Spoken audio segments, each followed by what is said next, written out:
All right. Hi. Happy Sunday. Thank you so much for joining me. I am a little bit late. I lost track of time working on the Christmas gifts that I am just mowing my way through. So today I got a pair of gloves done, and this will be a gift for one of the ladies in my family. And then I'm working on a matching ear warmer. So that's currently what we're doing. So we have this, and then I have this is I'll hopefully be able to get the ear warmer done. So from one skein I can get a pair of gloves and an ear warmer, and then I need to also make a couple hats with this really pretty blue. This is going to be for some of the guys. And then I also need to make my dad a purple hat for his favorite football team. So that is what we're working on, because I should be able to complete tonight with you at least the rest of the ear warmer and at least 2 hats. And I'm pretty sure that these hats are going to be smaller than like a big beanie with a bunch of folding. And then I'm using a completely different thread for the pom because I just want it to have a little bit of contrast there. So I'm just going to do like a white pom. And then, yeah, so I should be able to get through a good amount. So I'm really excited. I am, I'm hopeful.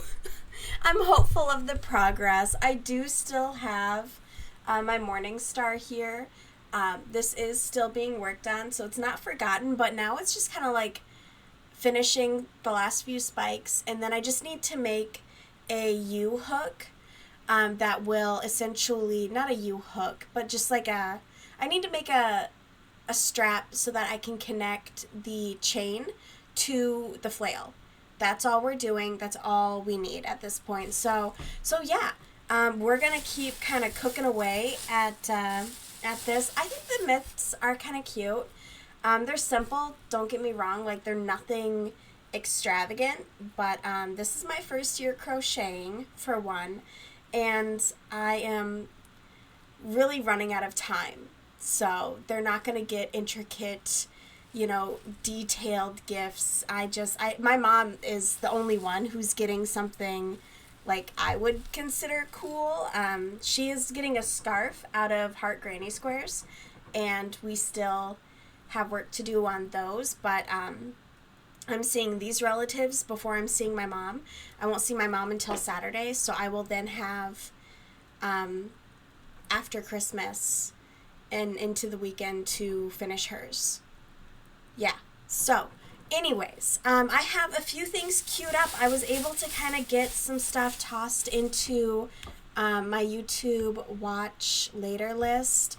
I have spent all day editing and re-editing. I've edited this one video about 5 times now because it keeps getting flagged for copyright on the 1,000-pound BFFs. And each time, so like it was flagging the crap out of like the 2-hour, 30-minute mark, and that's when I figured out that I needed to change web browsers to show y'all what was actually like happening in the show, right? So that got flagged like crazy, and essentially every 30 seconds I had to go through and like cover it up. So I had to put a bunch of that in, but now it's having an issue with like earlier in the segment as well. I don't know, Discovery Channel, TLC, y'all need to just get a grip, all right? Actually, loosen your grip. Loosen it. You're choking it, all right? You're gripping it too tightly. Even when I was trying to find, like, stills of the show and just, like, just to show various expressions, there's nothing. There is nothing. They don't even let Google Images have their shit. It's insane. Anyways, I don't know anything about copyright. I am just going to basically keep trying to get around it because I don't respect it. At the end of the day, I just don't respect it. I think once you put it out into the world, you can go fuck yourself. It is free. Anyways, that's just my poor take on things. I'm not a lawyer, all right? I have a public school education in like the southern Midwest. It wasn't great, okay? Anyways, I'm gonna stop disparaging our school systems. So let's see here. We are going to... Yeah. Oh, I'm upside down again. What a fun little adventure that is for me. Let me just fix that real quick. Oh, maybe not. Maybe not. I fucking am so tired of this. Anyways. Okay, bear with me. Bear with me. Anytime I'm like, yeah, I got it. I don't got it. I don't got it. I'm just fumbling my way through life at this point. But I have 3 drinks. I got a water, a coffee, and a knockoff Diet Cola. I'm riding this high. All right. We're just gonna go. All right, let's see here. I saw a bit about this, and I was really curious to check it out, so I actually just kind of held off on watching it. I was like, oh, okay, I'll watch it on this stream. So we're gonna find out about what's going on with the honey influencer scam. I love shit like this, and I'm curious to find out more. Let's You've probably heard about honey. You know, the browser extension that saves you money. Do you have honey installed? What's honey? Oh, no. Honey. Honey is a free browser extension. Free browser extension. Free browser extension. Free browser extension. That automatically applies coupon codes when you check out online. Free money, basically. It's literally free money. It doesn't make sense to not be using this. So what's the catch? There is no catch. Join honey. Join honey. Join honey. Honey. Honey. Honey. Honey. Honey. Honey. Honey. Honey, honey, honey, honey. Join honey. It's Yeah, giving, I hate to like, break it to you, but your better favorite health. influencers sold you a lie. Honey is a scam, and the majority of claims promoted by those influencers aren't even remotely true. But it gets worse. Honey hasn't just been scamming you, the consumer, they've also been stealing money from influencers, including the very ones they paid to promote their product. What? And I'm not just talking about a few bucks here. I believe the That's scam crazy. has likely cost content creators millions of dollars. Sound crazy?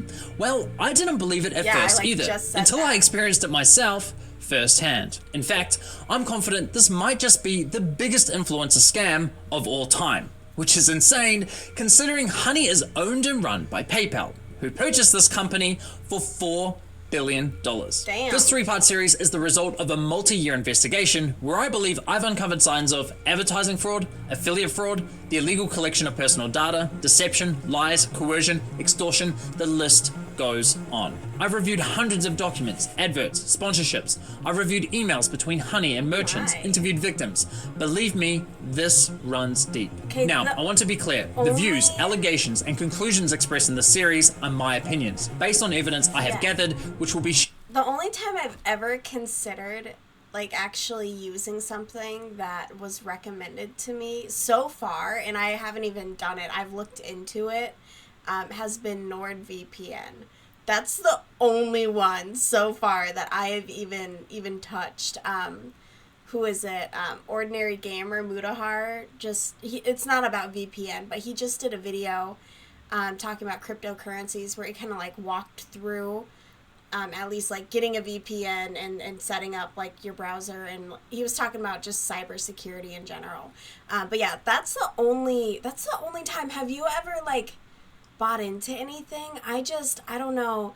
I don't like to be sold stuff. I actually participate in like a local free economy. I try just to not buy stuff personally. If I can just get it for free, why would I? But yeah, we have like meetups where everyone brings their shit. I've gotten great stuff. I got like a $300 air purifier for free. I've given away stuff that like my neighbors were getting rid of. So I was able to give away like a $300 dishwasher. I've given away like these bed frames that were getting tossed. It was crazy. It was like brand new stuff. Anyways, but yeah, NordVPN is so far the only thing I have considered personally. shared I throughout. did him dirty on With that that said, pause. I'm sorry, ladies and bro. gentlemen, this is the Honey Trap. Honey pot. I will say I didn't recognize many of the Now I know what you're people thinking. that he It's a free showed. browser extension. How bad could it be? Well, trust me, it's far more sinister I than you might recognize think. Linus. You know what they say, if a product's free, That was it's about it. likely you're the product. And as you'll find out later in this yeah. investigation, that remains true for PayPal Honey. Now, I wish there like was a most way people, for us to get I paid too for fell our for the data. lies. I mean, Like, you can have what's it. not to love about Just a pay free me browser for it. extension that saves you money? It's a compelling product, and with the endorsement from what feels like every single popular influencer on YouTube, it's no wonder millions of people downloaded it. Ironically, the very influencers promoting honey seemingly had no idea the company was quietly picking money out of their very own pockets. Well, at least one of them realized, but we'll get to that later.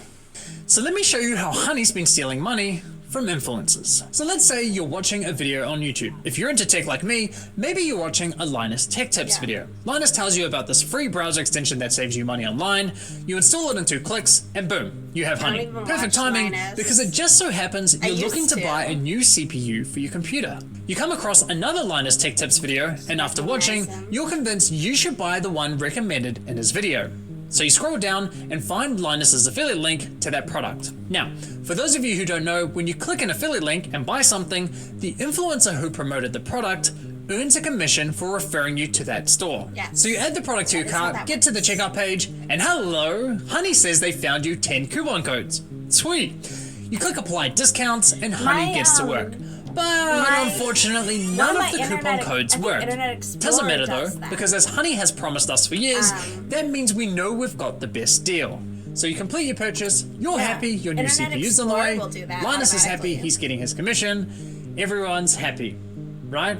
Well, let's quickly rewind and see what was happening behind the scenes. You see, after clicking Linus's affiliate link, you'll notice in the URL, there's a tracking tag labeled short circuit. That's a reference to one of Linus's YouTube channels. And this tracking tag is how Newegg knows who to pay a commission to. You can also see that this tracking tag has been saved on my browser in the form of a cookie that will expire in 30 days. That way, if we only decide to complete the purchase a few days later, Linus will still be credited the sale. It's kind of like when you're at a department store buying a TV, and the salesman who helped you gives you a referral card or a receipt with their name on it, so when you eventually get to the checkout counter, the clerk knows which salesman to award the sale to. You can think of affiliate cookies as a digital version of that. So what happened when we got to the checkout page? Well, once Honey popped up, watch what happened to Linus's affiliate cookie after we clicked apply discounts. You see that? Honey came in, removed Linus's affiliate cookie, and replaced it with their own, claiming credit for the sale and pocketing the commission money for themselves. What? Yeah. Now, if we quickly go back again, we can see what's causing this to happen. After clicking apply discounts, what you'll notice is that in the top left corner of your browser, Honey discreetly opens a small new tab, which acts like a simulated referral click, as if they were the ones to refer you to the website. I've sold from department stores. I sold cars before the market crashed in 2020. So if as a salesperson, when I was doing that, and I've worked at stores where, like, you had to, you know, like, your information had to be entered in for you to get credit for the sale, for you to get whatever commissions that you got. It was very little, but we were still scored on it. I would fight, like, there would be verbal exchanges between people. Like, if people were always going up to your counter and you weren't crediting the other people who assisted those customers and you were just putting it all under, people would have words with you. And I have had words with other people where, hey, I know you can print out a copy of that receipt. We're going to get a copy of that receipt. And I'm going to check to make sure that you credited me for what I did. And even when I sold cars, right, there would always be that guy who got your customer that you, like, worked up their inquiry, you found them the perfect shit, you scheduled them, you got them in, and then, as it always happens, you get a fucking walk-in. You get stuck with the walk-in, though you got an appointment coming, and then some guy gets your customer, and then he comes up to you later and he goes, you know, would you be cool if I just took the whole deal rather than the half, since I, like, you know, wrote him up and did the test drive and everything. And you can go fuck yourself, Scott, which was the guy's name, who would always sit his ass down at my table after taking my fucking sale. No, you cannot have the whole deal, you motherfucker. So the fact that they were doing this to these, like, you know, I don't want to call them influencers, but, like, it's a business. They are running a business, and these companies will approach them. They work out a contract, they work out an agreement, and for this company to do that is so fucked up. That is dirty. That is dirty. I would want to throw hands. I would want to throw a Molotov cocktail. Where's Luigi? Who's the honey Even CEO? though you're already on the website Gonna get and got. at the checkout page. Alright? Once That's that page is finished crazy. loading I'd be and has mad. stuffed PayPal's affiliate cookie, the tab automatically closes, leaving you blissfully unaware that Yeah, anything ever happened. blissfully It's unaware. very sneaky. Now, when I That's first discovered dirty. this was happening, I thought, there's no way. Why would all these high-profile influencers be promoting a company that is actively poaching their affiliate commissions? Yeah. It didn't make any sense. So to make sure I wasn't There's going no crazy, way they I went knew. on a honey Like, there's no testing way they spree, knew, clicking one you know? affiliate link after another, and it kept happening. But even after all those tests, I scoured the internet to see if anyone was talking about this and found nothing. Okay, there was this one debate about it on the Y Combinator forum, but nothing concrete. Besides what that, forum? virtually nobody was talking about this, adding fuel to my doubt. So I figured, screw it. I'll reach out to Honey and ask them directly. And sure enough, they came back to me with the following. If Honey is activated and is the last program used while shopping on a site, it is likely Honey will receive credit for the purchase. I was right, and just like that, my investigation into Honey began. Now, some might consider what PayPal's doing here dirty or highly Yeah. unethical, but personally, I can't see how it's anything short of fraud. I mean, just imagine something like this happening in a real-world scenario. Let's say you're at a department store looking to buy a new TV. A salesman spends time running you through your options. You decide to buy, he gives you his referral card, you get to the checkout, and right as you're about to pay, a sleazy salesman pops up going, "Hey, shall I check if I have any coupon codes for you?" Naturally, you say sure. He snatches your Yeah. referral card without you ever noticing, looks for coupons, says, "Sorry, no luck this time," but instead of handing back the original referral card, he hands back his own. PayPal didn't refer the customer to the store. They didn't Yep. promote any of the products. The salesman did that. You PayPal fucking provided piece of absolutely shit. zero value to the customer. Yet they We'd were be having rewarded a for the sale. conversation. But because this is all happening We'd be online, having a buried behind fucking clicks and conversation, and cookies I and would be tracking data, there's little poaching to your no ass. transparency So that this at is every ever happening. opportunity, you Okay, better never but what use if the Honey fucking had found a working bathroom. coupon code? All right. Would The that make it minute okay for someone them to gets out claim of the their commission? car, I'm gonna be there. Honestly, no. I'll be I don't there. think so. The Scott. fact remains that Honey didn't Shit. refer the customer to the store, nor did they promote the product. Look, don't get me wrong, I'm a consumer myself. stand Saving that money guy. matters, especially He when was money's the tight. But worst. this scam doesn't just affect wealthy influencers. There are hundreds of thousands of small creators, bloggers, artists Exactly. who rely on affiliate commissions to support their craft. Sure, you could argue that Honey may have convinced the consumer to complete the purchase by providing a discount. But let's be real, Not if you're cool. already at the checkout with your items in your cart, you already have a high other intent to purchase. person got And again, you there. this would never fly in a real life That's sales environment. No insane. department store is going to allow a salesman to hang out at the checkout counter, casually handing out coupon codes while simultaneously stealing commissions from the Yeah. other sales reps. Exactly. So why are we allowing a corporate giant like PayPal to do it on the internet? Now, believe it or not, this first example I just showed you with Linus is just one of 3 scenarios in which Honey poaches affiliate commissions. And the next Really? scenarios are even worse. No! But before I show you how What? bad How scenario does it 2 get is, worse? it's important you understand the fundamental system Honey is exploiting. You see, in affiliate marketing, there's this thing called last click attribution, which basically means last click wins. For example, you might click on a shoe blogger's affiliate link for a pair of Nikes, but you don't buy right away. Later, you click on a YouTuber's link for the same shoes and complete the purchase. In this scenario, the Okay. YouTuber gets the commission Yeah. and the blogger gets nothing. There That are would other make models sense. like I first get click, that. where the blogger would win the commission, or dynamic click, where the commission is shared. But the industry went with last click because while it's not always the fairest, it's the easiest to implement. It is. Therefore, it became the industry standard. Now, when it's blogger versus YouTuber for a sale, honestly, I'd say last click is usually fair. But when it's anyone versus Honey, there's no real competition. Honey pops up right at the end of your purchasing journey, virtually guaranteeing they'll win that last click. They of course know this and do anything they can to get that last click, even when there's no coupon codes to offer. Which brings us to scenario 2. Honey Gold, which is now called PayPal Rewards. Here's how it works. When you get to the checkout and Honey Gold is available, Honey pops up and is essentially saying, "Hey you, consumer, click this button here so PayPal can claim the commission for the sale, and we'll share a portion of that commission money with you in the form of points. It's basically a lame cashback scheme. And it's genius because if there are no coupons to offer, but the store is participating in Honey Gold, it gives Honey another reason to get that last click.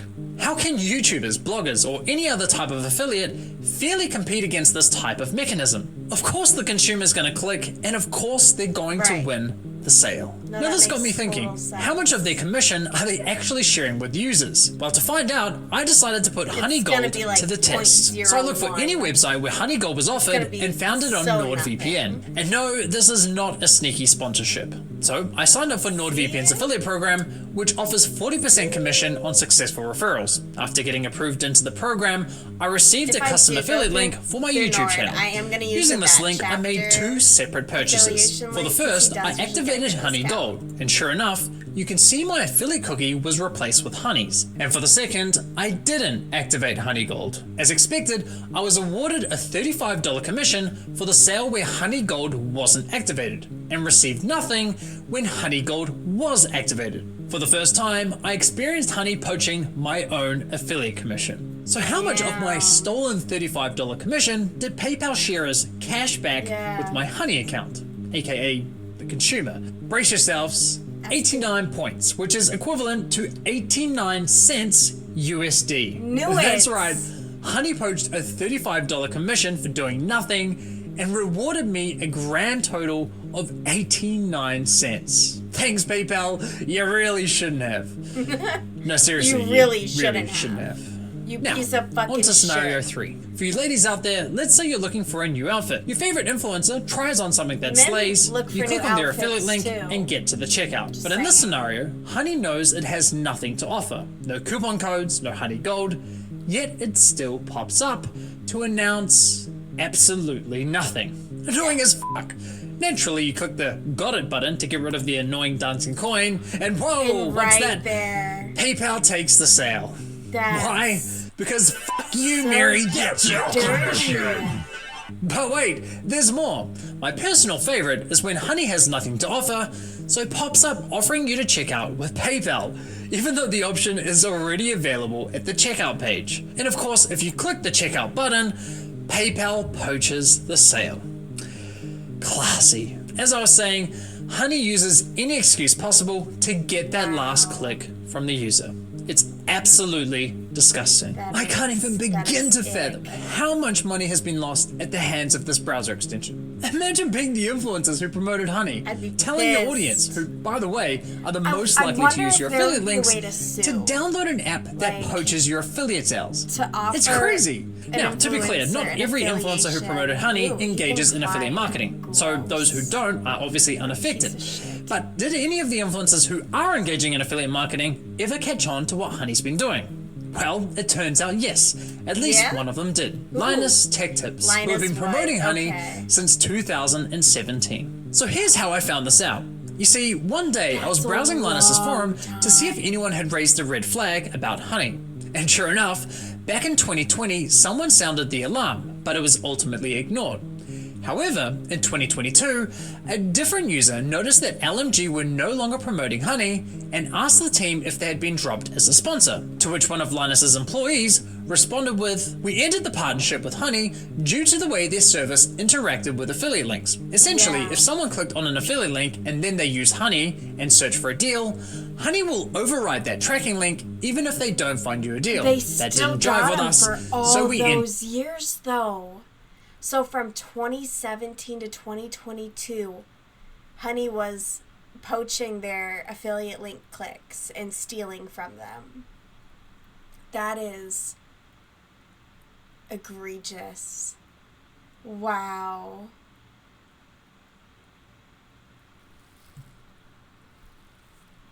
Has tested the product, but please let us know.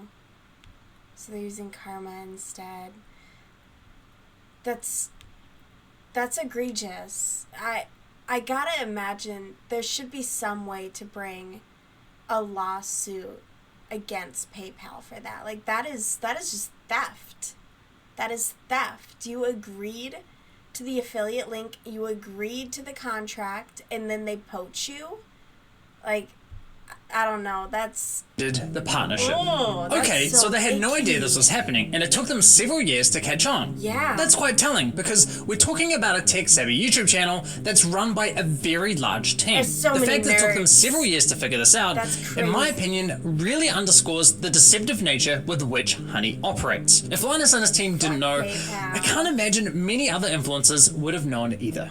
Now, I have to say, as a long-time viewer and supporter of Linus's channel, Linus I'm blow incredibly the disappointed whistle they at all? weren't more public with this discovery. I get this specific issue I should doesn't just directly shut affect up. their viewers, but surely they must have realized the wider impact this could be He's having just- on the creator community. each The time community I they're a say part of. something, he's I like, think that matters. and here it it's not is. as though they I love only it. promoted Honey I love it. once or twice. They did approximately 160 sponsored segments, all of which remain live on YouTube. Those videos have accumulated around 194 million views. According to my data, that makes Linus's company, LMG, the third largest promoter of Honey on YouTube.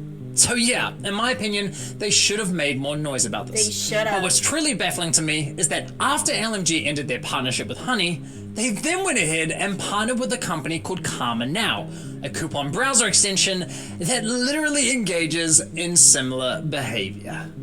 Now, I did reach out to LMG about this situation, and I'll be honest, their response was not to my satisfaction. They didn't address the majority of my questions, however, they did at least provide some important context about their dealings with Honey. LMG stated that as soon as these issues with Honey were brought to us, we tried to work with them to remedy them. After a few calls, we were informed that they weren't willing to change, so we stopped working with them across all channels. So let me get this straight. One of Honey's biggest promoters goes to them and says, "Hey, can you please stop overriding our affiliate links?" Yeah, And Honey please stop effectively goes, stealing. "No, not happening." "Meh." Assuming I've got that correct, and if true, that just goes to show what little regard Honey has not only for content creators, but also their partners. Now, as for LMG's less than ideal response, I did press Linus's team to address the rest of my questions, but never heard back from them. But it's time to shift gears, because unfortunately, this scam runs much deeper than stolen affiliate commissions. It's time we talk about how Honey used these influencers to sell you a complete lie. How they sold you a product that was doing the opposite of what they promised. You see, as I was testing Honey across different stores, I was encountering a reoccurring issue. When I reached the checkout page, Honey would claim it couldn't find me any coupon codes. Yet when I searched manually, I found working codes with ease. And even when Honey did find me a code, I was often able to find another code of better value. Kind of strange, given their Then claim what's that... the Well, thanks to point? Honey, manually searching for coupon codes is now a thing of the past. I don't know Another why, oddity bro. was that Honey would often only find me Honey branded coupon codes, such as Honey 5 or Honey 10. Why would a store only have Honey branded coupon codes? Kind of weird, right? But Yep. the biggest red flag was that when I tried submitting the better coupon codes I'd found, Honey wasn't adding them to their database. So why not?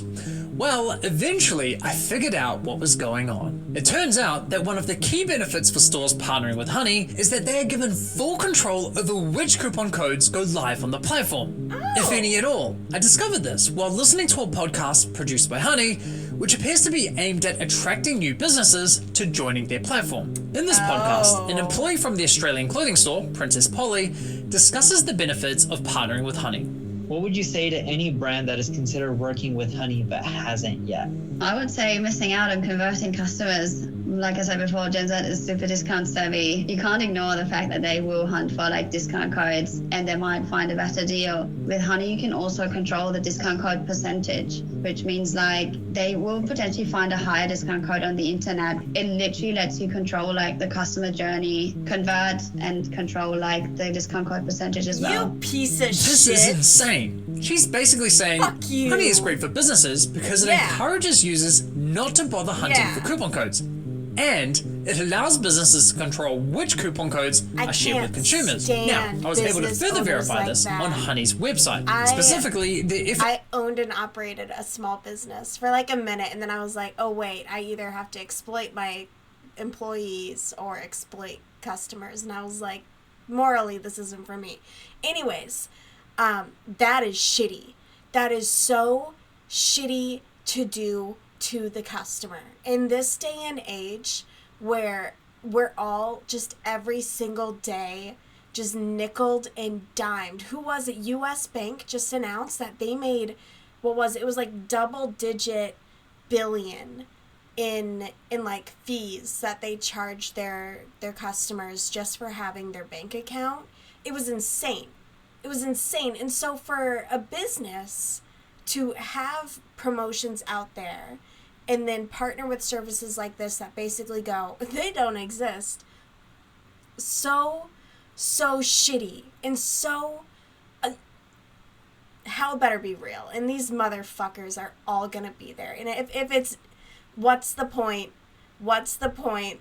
Why? Like, morals are the worst, okay? Like, I wish I was just an unethical piece of fucking shit. I wish I didn't have that little voice in my head being like, hey, you could be better, okay? It's annoying, all right? Because I want money. I would rather have money at that point. Because it is, like, any business is just out to get you. Look at, like, what cars are doing with the subscription services. Like, it has all of this. Oh, but in addition to your monthly car payment to the bank, you then have to pay the manufacturer $20 to unlock your heated seats. You want remote start? Oh, that's another, $20 a month. Or whatever the fuck. It's insane. It's insane. I've started burning CDs again, all right? Because I want to get rid of Spotify because they're also giant piles of trash. Anyways, it's so fucking lame to do to customers. Like, go buy an Arizona iced tea, all right? They're good people, and they're still 99 cents, as they fucking should be. Insane. Sorry, rant over. FAQ page for I'm just partners, mad. which clearly states, as a partner, you have control over the content hosted on the Honey platform. So yes, even if Honey knows of a coupon code that offers, say, 20% off, but a partnering store tells them, hey, only share a 5% off coupon, then that's the only discount Honey will apply to your cart at the checkout page. I mean, holy shit.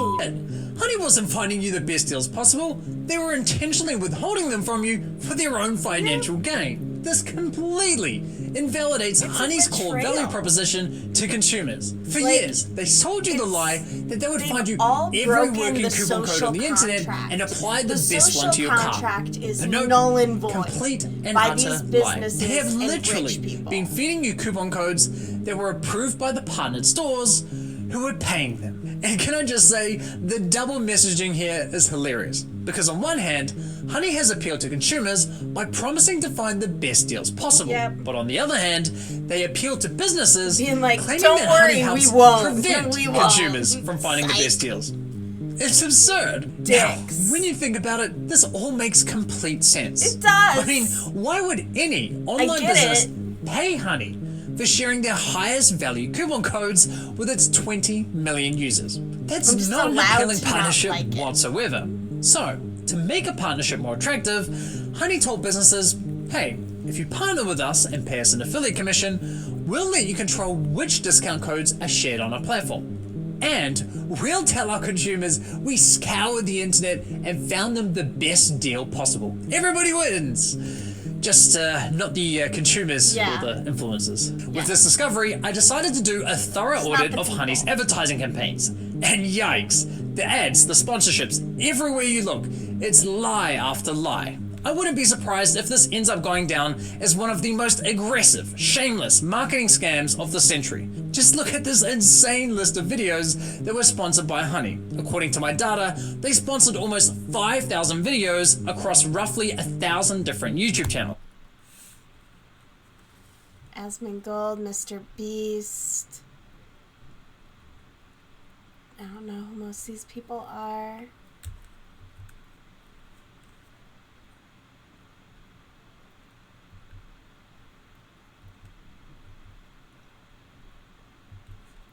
They sponsored almost 5,000 videos. Okay, yeah. Mr. Beast, that piece of shit, Ethan Klein, and his genocidal crazed wife.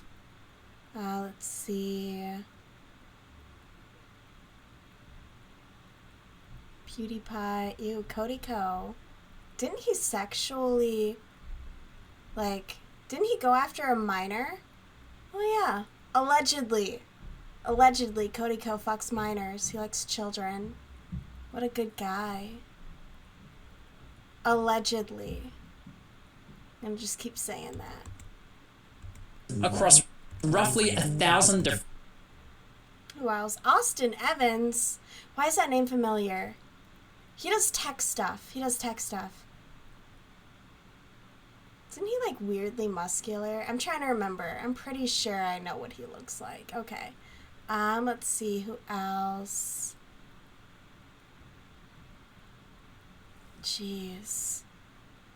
Okay, I don't know who these people are. Okay. Different YouTube. I'm just curious. I'm just trying to see as many. Oh, Cody and Co. Right. Again, allegedly he has sex with minors. And when Gabby Hanna says, hey, she's a minor, he goes, yeah, I can't wait to hit it. Yeah, what a good guy. He's also a father. Wow. Oh, and he's like best friends with a rapist. You know, you are the company that you keep. Anyways, let's see who else we have. Let's see. I don't know any of these. Okay. Racking up. I'm just really curious because it is an insane list. It's an insane list. Up and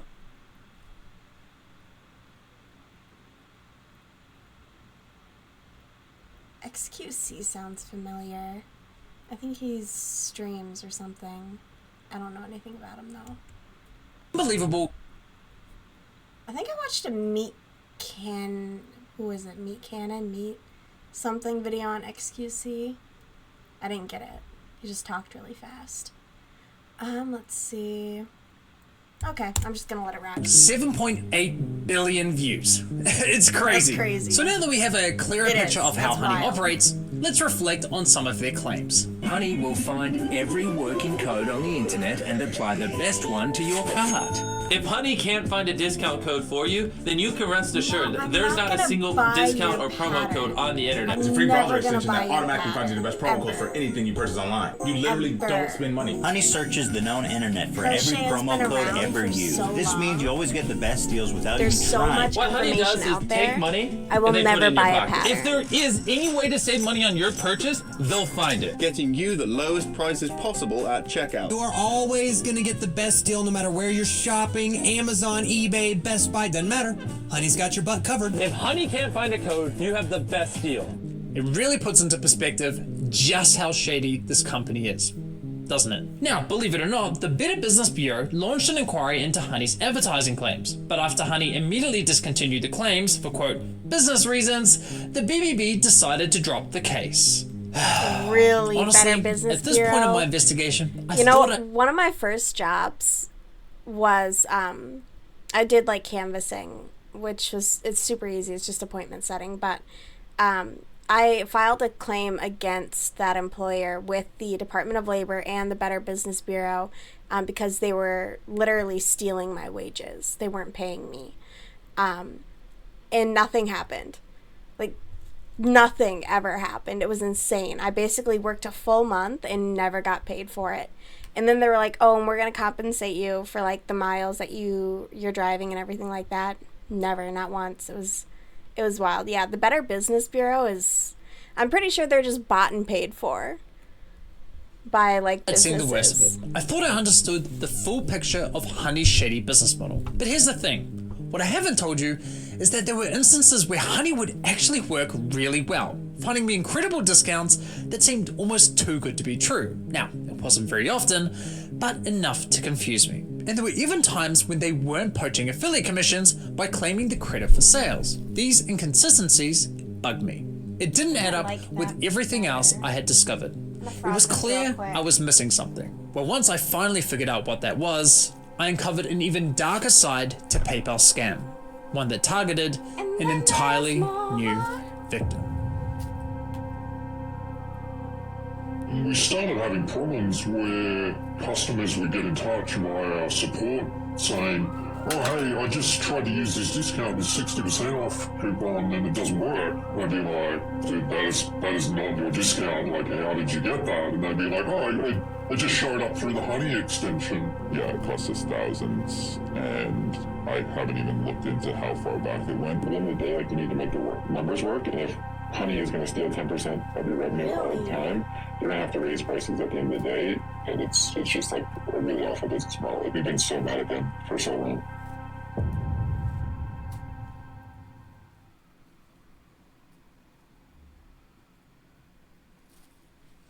Wait, what? Oh, you're gonna blue ball me like that, bro? You're gonna blue ball me? Welcome to Total. What? Where's the rest of it? Where was the rest of it? You're like, oh my god. Not mad. Not mad. We didn't finish. What the fuck? What? Incredible CEO. Oh, absolutely not. Absolutely not.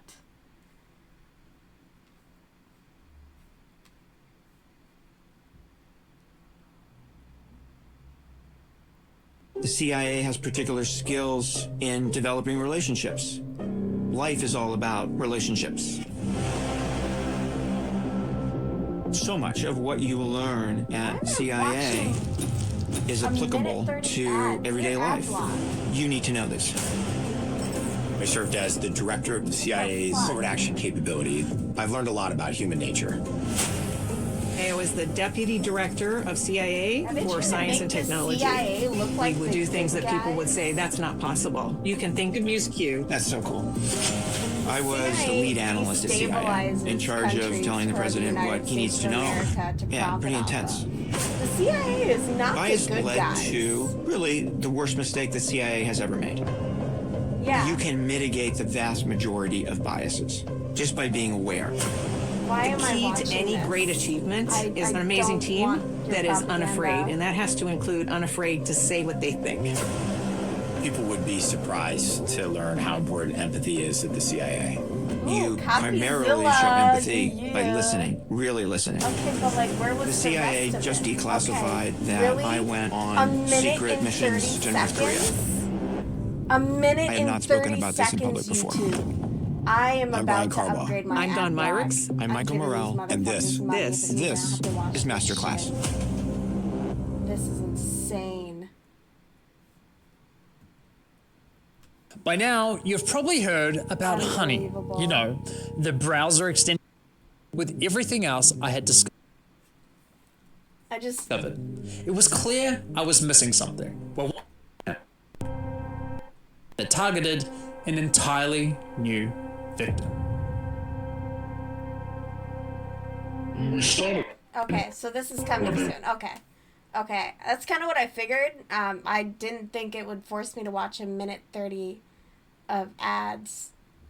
Something needs to replace YouTube. We need a competitor in this market, because that was whack. I hated every moment of that. Let's see here. Alright, bear with me. Bear with me, I had another one. Don't worry. We're not going to have a repeat. I wonder if anything would come along to replace YouTube, because they keep upping, based on what I've heard, they keep upping their subscription costs too. It's excessive at this point. Ooh, that's right. That's right. Aw, yeah. This piece of shit right here. This motherfucker right here. We are all fools in love. Ooh.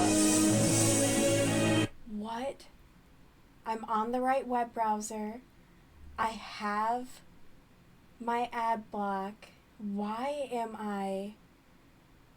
No, I don't want you to... I want you to block all ads, baby cakes. Sweetie pie. I don't want any goddamn ads. Anyways, I'm going to have to address that later. I'm not going to listen to You are lovelier this morning than you have ever been. You have bewitched me, body and soul. I'm also just a I've girl started buying standing in front of a boy, asking him to love her. It's a full roadmap to my soul. Right, I got a DVD, like a tower that I'm gonna fill. I have all the grades. understand. I love you.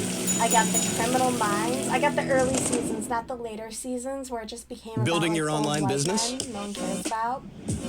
And then, Go to Wix.com and set up your store like, on all a my single favorite integrated holiday platform. movies. I have the Die Hards. Add products. I got Showcase a them decent dynamically. collection brewing. And seamlessly track your I was inventory. very consistent in my Accept Lord of the multiple Rings. secure I have- payments. And what is design it? your I think 2 of storefront them down are to the the very extended last detail. editions, Get all the and tools you oh my need. Drive God, more sales there with was another customizable one. gift cards and And then flexible the other product one is, like, subscriptions. widescreen, Retain which really customers just with a kinda pisses me point-based off. loyalty So I program, gotta fix that. email But- automations, But yeah, and that's reach what, millions I've been with getting sales at channel the free integrations. markets that I mentioned Complete your earlier. setup with a personalized analytics dashboard. Make smart business decisions and shape the And then next I do- phase of your they have, business. like, Build, locally in my manage, city, they and have grow from credits one place. where Go to if you have Wix something that's and launch broken, your just need online it. business And I'm today. waiting on one of those to come up this next month so I can get my immersion blender fixed. Dr. I Disrespect. made some crazy thick soup. That bitch did not last. Struggled.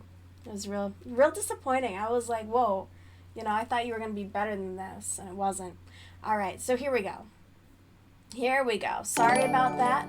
Hello, thank you so much for the follow. We are about to watch a video about Dr. Disrespect. I know very little. I never followed this Beck guy. is untouchable, both in the way the character displays an overwhelming dominance sunk into all of his rituals.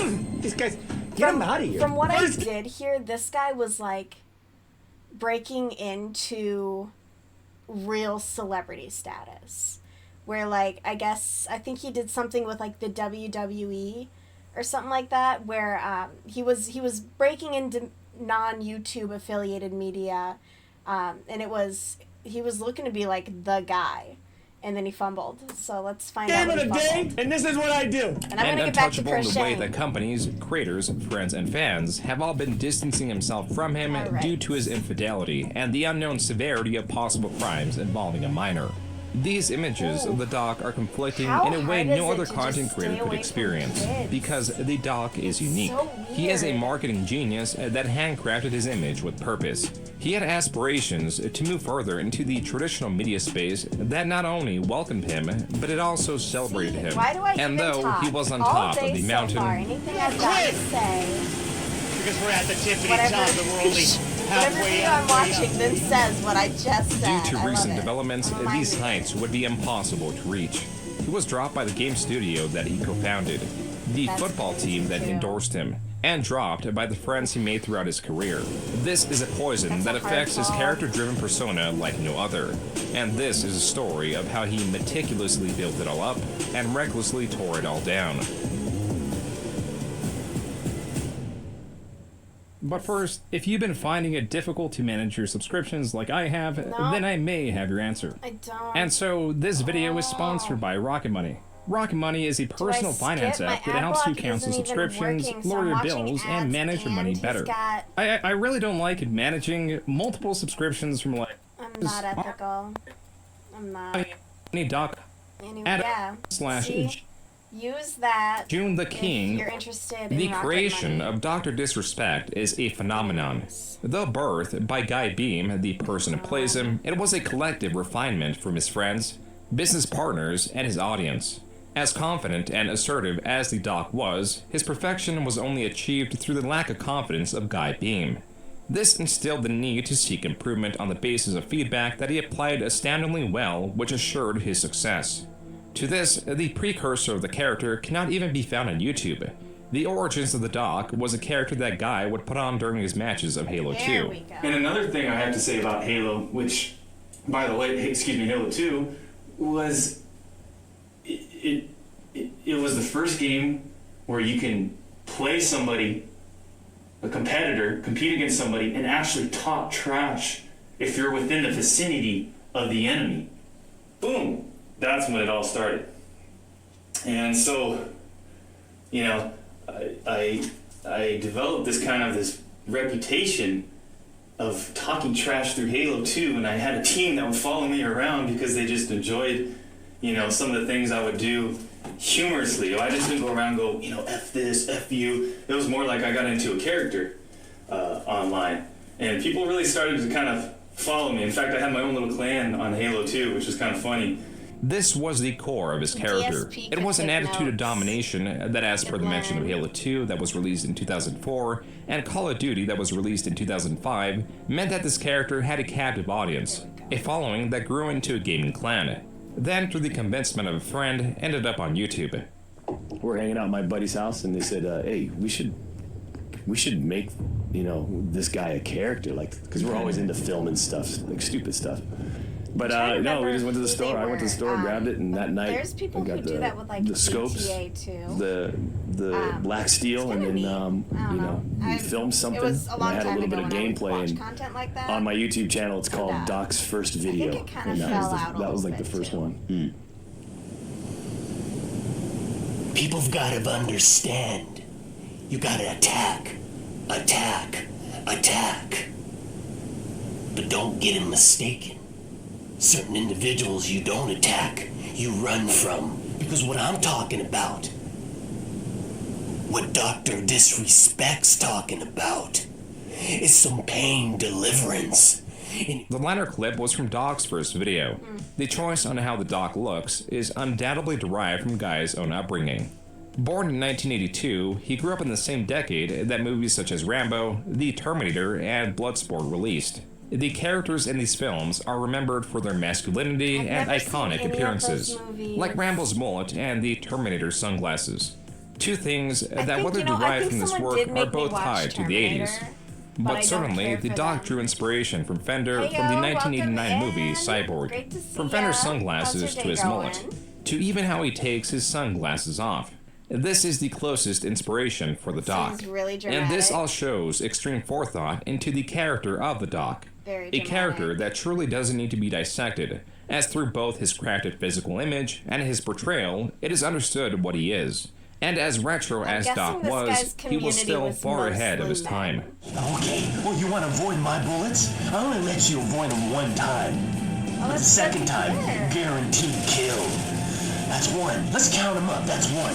Okay, there's 2 kills. Oh, I'm gonna make you my third. Here's my gift. Gearing up for the You want to use the same? Okay, that's 4 kills. In fact, let me take your partner's gun because I hated him. The Doc existed in a space saturated with Call of Duty commentary videos. A space with little innovation as creators choose to blend in rather than challenge what has been seen as a formula of success.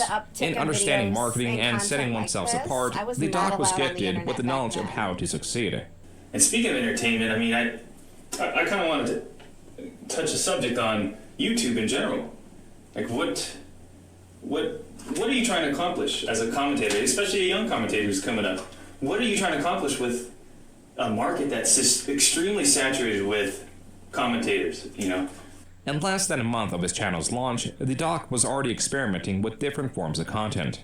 Like with this introduction of Randy, likely a friend of the Doc's who made his debut in a video sporting an iconic red bandana while staring down a treadmill. The red bandana can be traced back to many movies, like the 1986 movie Platoon. This kicked off a series of videos that would progress slowly compared to his Call of Duty commentary videos. In this one, the Doc and Randy face off, with Randy throwing a knife at him, only to find that the Doc has caught it with his mouth. Not only does this reinforce a respect for their origin, but also a dedication to fleshing out more aspects, such as lore of these characters out. The Doc also experimented with videos that had no commentary and only gameplay. These were possibly the lowest viewed on his channel. By April 2010, just 4 months after the launch of his channel, he already had over 5,000 subscribers. This would be impressive in today's environment.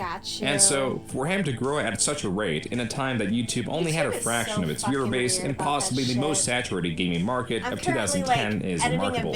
And in the same month, the Doc even got his first sponsor, a pair of thumbsticks. And then they have done content like that is like A-okay. And I've watched documentaries about like their kid content where like a lot of stuff falls through the cracks. Freak offers it's like you Roblox. the ability to If my little brother plays on Roblox and it's crazy. and never miss a hit. The inappropriate stuff that goes on in there. Despite this dedication to the character, Guy was not always in character. This player wears a special edition Modern Warfare 2 night vision Some of the goggles videos when he I've had plays. are definitely like, I would say at least 18 plus. Why would he do that, like, Doctor? predators from the internet. I would and stuff too like if I that. played until 5 a.m. when it. I would consider it inappropriate. You're rolling for all someone over younger. all over my floor, man. Jesus Christ. This comes from a video of outtakes from a series of question and answer videos. In this same video, a woman who appears to be his wife is alongside him. All this work was paying off. By September, he had jumped to 29,000 subscribers and was slated to begin earning money outside of sponsorships. There was just one issue. I'm asking all of you if you could do the doctor a favor and click anywhere on this video. Once that happens, it will take you to my application for the Premier Director position with Machinima Respawn. Whoa! Once you get to that video, the doctor wants you to leave a comment. Positive comments are preferable. Isn't it that you're not allowed to ask them or tell them, you know, to click on stuff like that? Like you can't give the instruction to. They have to either do it. Like, I'm pretty sure that's how DSP... Archaic selection process was the best a 2010 Machinima could muster. A multi-channel network that at the time was virtually the only way Call of Duty gameplay videos could be monetized on YouTube. The doc was running against creators Mr. Phantasmo and Mr. Dunkus. Ultimately, the victory went to the doc, who while celebrating in this feat, made it a point to reach out to them in kindness and out of character. Clicking on it. Mr. Phantasmo. Drive that. Hey, what's going on? I thought I'd break out of my character and kind of shoot you more of a personal message. You know, obviously with a character such as the Doctor character, you know, who's kind of portrayed as the villain of the community, you know, I expect that, and it is expected. So, and to kind of follow up on that, he is a character. So if you see any negative comments that I leave on my channel that maybe propose that are directly to you, they aren't. I mean, to be honest, they really aren't. Guy then offers to do a dual commentary video as himself. Yet, the doc's video, directed towards the other former competitor, Mr. Dunkus, is more valuable to understanding Guy than just talking out of character, because it exposes how he was viewing YouTube. What you're doing right now with your channel, and a lot of people take this for granted, but you can almost consider your channel a resume for where you want to eventually go if you're really serious about getting into this industry. And what you're doing with your channel, Dunkus, is perfect. It's perfect. It's perfect in a way that you're demonstrating the strengths of your resume. You're demonstrating that you are capable with the experiences from the beginning to where you're at right now. It shows that you can actually build an empire, essentially. You can build a community based off, you know, what you supply in terms of the entertainment, what you supply in terms of the knowledge of and passion of basically demonstrating your knowledge and passion for video games. Guy, in both understanding the environment he was in, informing his image and channel to benefit him in and outside of YouTube, is a reason why his rise was not luck. It was not an accident or happening without his desire. He was so dedicated in expanding this quote-unquote resume that even the character of the doc was just a stepping stone. It was clear he had aspirations to enter the game design space to some capacity, and this was just a project to demonstrate the successful applications of his knowledge. Add to that, he continued to expand his resume, with videos like the character Randy starring in his own gameplay video, or a series where the doc commented on footage sent in by other players which lacked in the charm and viewership of his own gameplay. But as momentous as 2010 was from his debut to partnering with Machinima in 2011 after announcing Premier Director Day for Machinima and posting a few videos on the newly released Call of Duty Black Ops, he disappeared. Likely to one of Machinima's many channels that are now lost as the company is now defunct. Though he came back to his channel in 2012 as announced through his revival video, his uploads were practically non-existent. But the few that he did have were phenomenal in terms of how popular the character was getting. I think it's still good, it's just hard to find stuff. Feels good. But there's a reason why I'm here. Based on like what I have Avenged Sevenfold sent me an invite. In fact, follow me. I want to keep being recommended. Avenged Sevenfold sent me a VIP invite to talk to them about their Call of Duty skills. You know, based on what I like. Supposedly they're lacking. That's why they brought me upon. After getting in and wandering amongst the crowd asking about Call of Duty, the show starts. Quite a huge knot to this year. Has anyone seen that 6'8" dude with the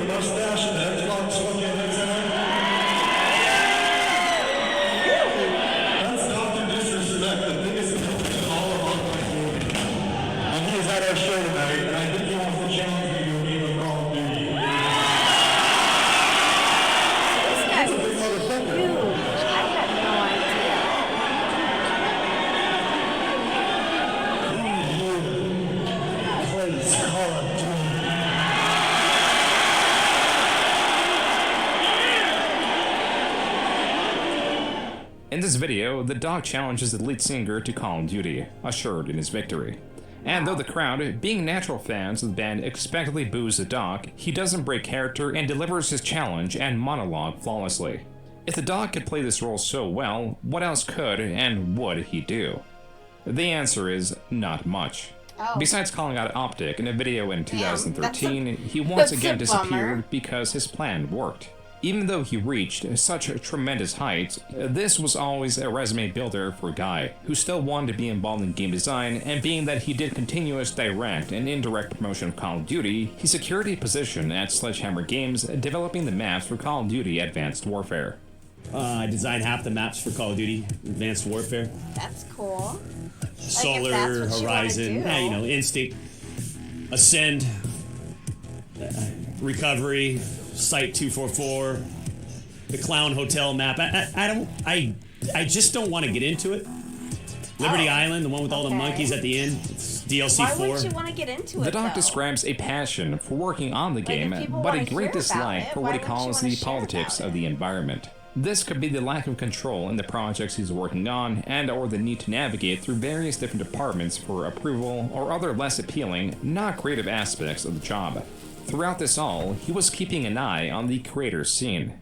Sure. Yeah. No. I mean, going back to just like building levels. One of the things, you always have your one monitor, your two monitors for sort of the engine you're working in, and then here's your third monitor. On my third monitor, I always had like Summit 1G up on the live stream. I'd be watching Ninja play the old Halo games, because he was so good at it. But there's just a draw to just like have that, and I could just look up every couple moments. Oh, it's 30 to 35. Game goes to 50. It's just kind of getting close. Now my attention's up here. So the whole streaming was certainly an outlet, an entertainment type outlet. There was a feeling of achievement as his work with the dog and work in the background and understanding the industry was finally paying off. Yet his ignorance of the space was coming back to drag it all away. There was it felt like, I worked on Call of Duty, I should be able to pick up a job relatively quickly, just based off that experience. Little game called Call of Duty. Yeah, and that wasn't the case. The reality was Guy was quite expendable in this case. He found great difficulty securing a new job, which is when he came to a crossroads. I had probably 7, 8 design tests that I went through, multiple interviews, and it was it became a strenuous process, very stressful process for months. It's really common. And again, it came down to this one company up in Washington, but at the same time, there was just something about meeting Submit and the timing of that. Guy was offered a position, but he would have to move.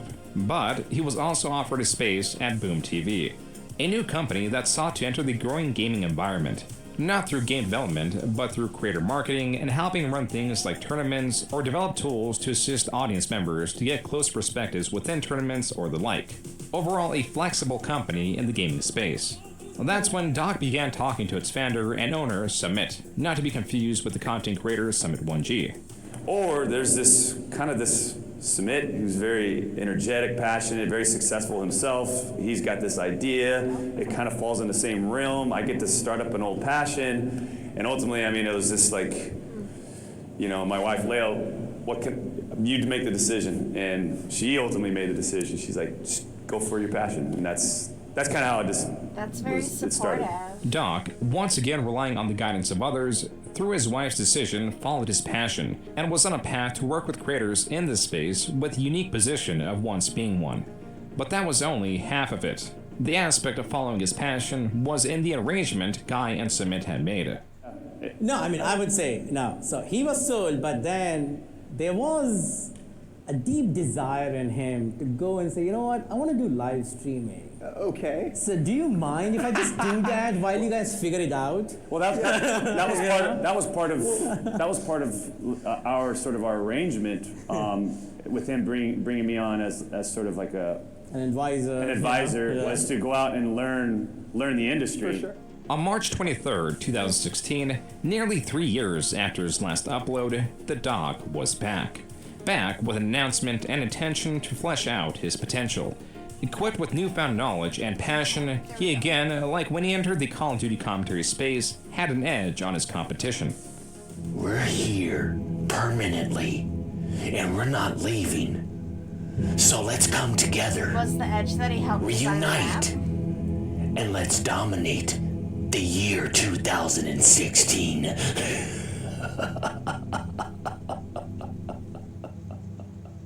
The Doc was going to stream for the first time, but what does a Dr. Disrespect stream look like? It looks like this.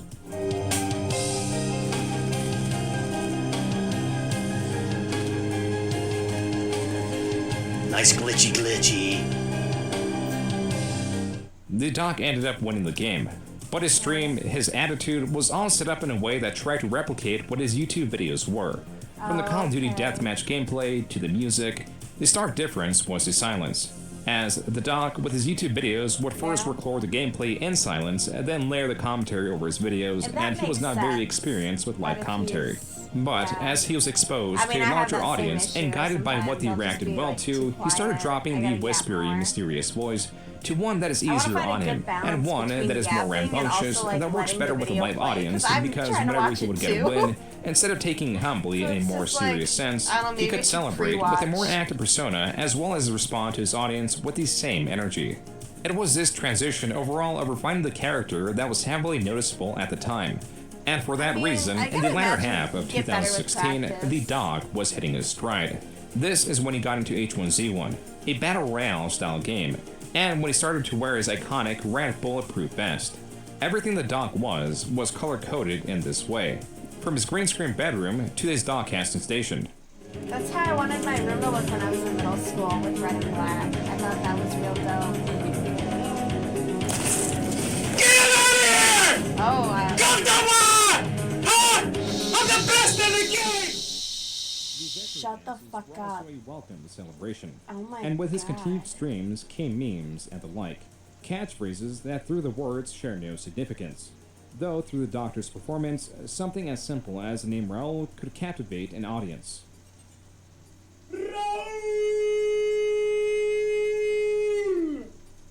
It's one of the best names you will ever say out loud. See, This you was don't, the origin you don't of Raoul. find women doing Doctor, this please shit explain because we would have Raoul. been told to shut the Raoul fuck up. is a soccer It's like when I hear my neighbor sneeze across the courtyard in a completely different I used section of the apartment back in complex, and I just want to go over 2006-ish, there and just be like, hey, 7-ish, shush. playing FIFA alright? online. No need to be so And whenever he'd loud. I score, hope he gets the I'd attention make sure he the so other guy, desperately the opponent, needs. would hear me say, This leads to a very unexpected element that works well with this 1989 Gillette commercial.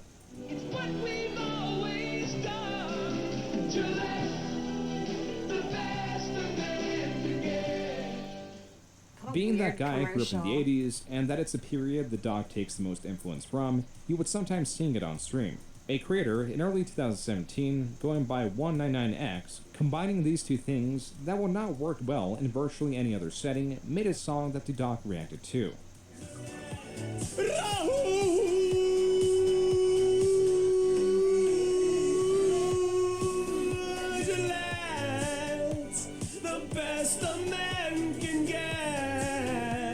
The speed and overall momentum the Doc has been described time after time as meteoric. Even some sponsors match the Doc's excessiveness, like when he played live on a moving boat to promote a laptop. His character is something of a phenomenon. Even describing him is a ritual, where his mullet is a bulletproof mullet. His mustache is an Ethiopian poisonous caterpillar. His sunglasses are not sunglasses. Oh my God, I've They are tied a Google knot. prototype I'm scopes so with built-in LCD, effed. LED, Okay. 1080p 3D Sony technology. He is the two-time Blockbuster World Champion, which is when he won a few games at a local Blockbuster, but the story has been enhanced with additional God, they details should to bring make back it more entertaining. Blockbusters. And through his culture, like his gravitation Maybe that's towards what I'll do. synthetic I'm gonna music and his open calling out a of other video streamers, store virtually every streamer was and hearing of print him. out In the second DVDs. half of 2017, he was averaging over 20,000 live viewers. The Doc was finally realized. Even just a short clip of him taking off his equipment to unravel some of his mystery has nearly 500,000 views. His Wow. achievements were very tangible. So the winner is... What is this? Dr. Disrespect! Wait, there's award ceremonies? playing video games? But I gotta appreciate Nurse Disrespect over there, standing over there. She's somewhere over there, looking so damn good. Let's dominate. Violence, speed, and momentum, and guess what? We're at the tip of the top of the mountain. But we're really only halfway up. Let's do it, baby! At the same time, the Doc was drunk, appreciating his wife, known to the internet as either Nurse Disrespect or Mrs. Assassin. The Doc was cheating on his wife. This was a poison activating at different points in time. And That's the a Doc in his bummer. momentum was the hero of 2017, That's shitty. Guy was the poison. The antagonist that would help bring this all to light would then have to be the opposite of the success the Doc embodies. Burger Andy? Who the hell is that? Never heard of the guy, right? His channel's dead. He's a nothing. He's a nobody, right? He's a Someone nobody. named Burger Never heard of him. Andy took Why him we down. spamming that That's in my chat? fucking Let's focus on me. awesome. Burger Planet is a creator known through Ice Poseidon, Burger a streamer Planet. known for promoting chaotic and greatly disliked creators. Burger was no exception. Where the Ice Doc's character Poseidon? I don't know lives what in a that is mansion, Burger is homeless and lives in his quote-unquote mansion. He is often seen consuming alcohol, petitioning those ignorant of who he is for a place Why to does stay, that a motherfucker shower look to use, familiar? or alcohol to drink. Yeah, I hung out with the burger enough. I mean, maybe at a later point. They're just gonna follow you. I wonder if I've watched some kind of he's deep fucking dive. annoying, dude. Like, I You don't know what? like No, burger, it's that just like, guy hang out with him looks. all the fucking time, which, Not he's him. always Not around, it's him. annoying. But then Him. This guy looks like.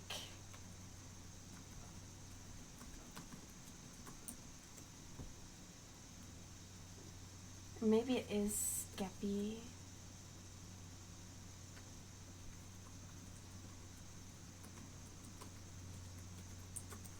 Oh my god, can I spell? You know what? I said earlier I went to school in the Midwest. Yeah. This motherfucker. That's who he looks like.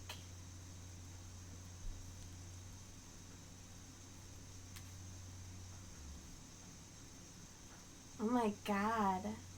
Okay, sorry. I was just This like, is hold Burger up. at another creator's house. Without the creator's Okay, knowledge, back on Burger track. helped himself to his food and made a meal, only to be confronted while making and consuming it. And on October 20th, 2017, at the new height of the Doc's success, Burger and the Doc crossed paths. Fittingly, Burger Planet was streaming. The second part of his live stream begins with the moment he was reprimanded for being annoying at a Discord event. I think I'm gonna have enough for the ear warmer. I really was unsure when I started I'm it. supposed to watch it, you know? I mean, it's fucking sketchy. I had 500 people watching me. This is a YouTube. This is like a Twitch thing, you know? I should have somebody. You're not my man. I am Discord staff. You are? I am. Well, I don't know why they ended my stream though. I didn't do anything. I went to the bathroom. All I know is you're making some people uncomfortable, shoving your camera in their face. Burger's existence in the space becomes too great, and before getting kicked out of a Discord event, make sure to finish his free beer. Okay, it was a Discord event. Got you. Alright, well, I guess. Do a double check.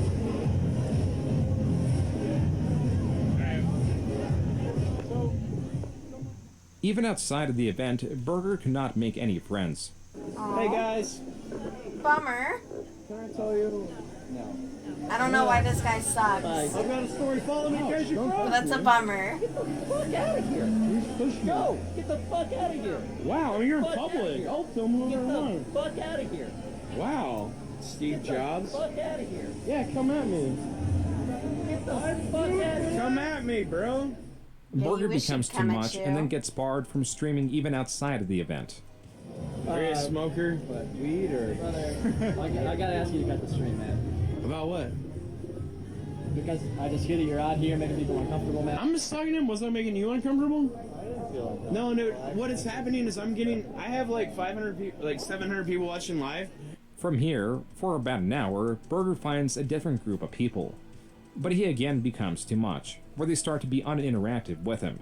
Yet he follows the group anyway. What a little weirdo. Obviously. Yeah, most people don't want to be like Are you the followed boss? and recorded. Well, why didn't we go to the top of that thing earlier? Dude, fucking shit. It's a cool beer. I should go by myself?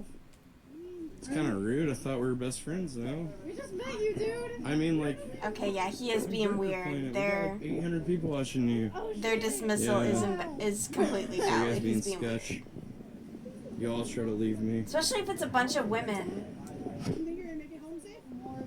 I don't have a home. I live in my van. After continuing to that's- pursue the group at a distance, he finds that they end up at a bar.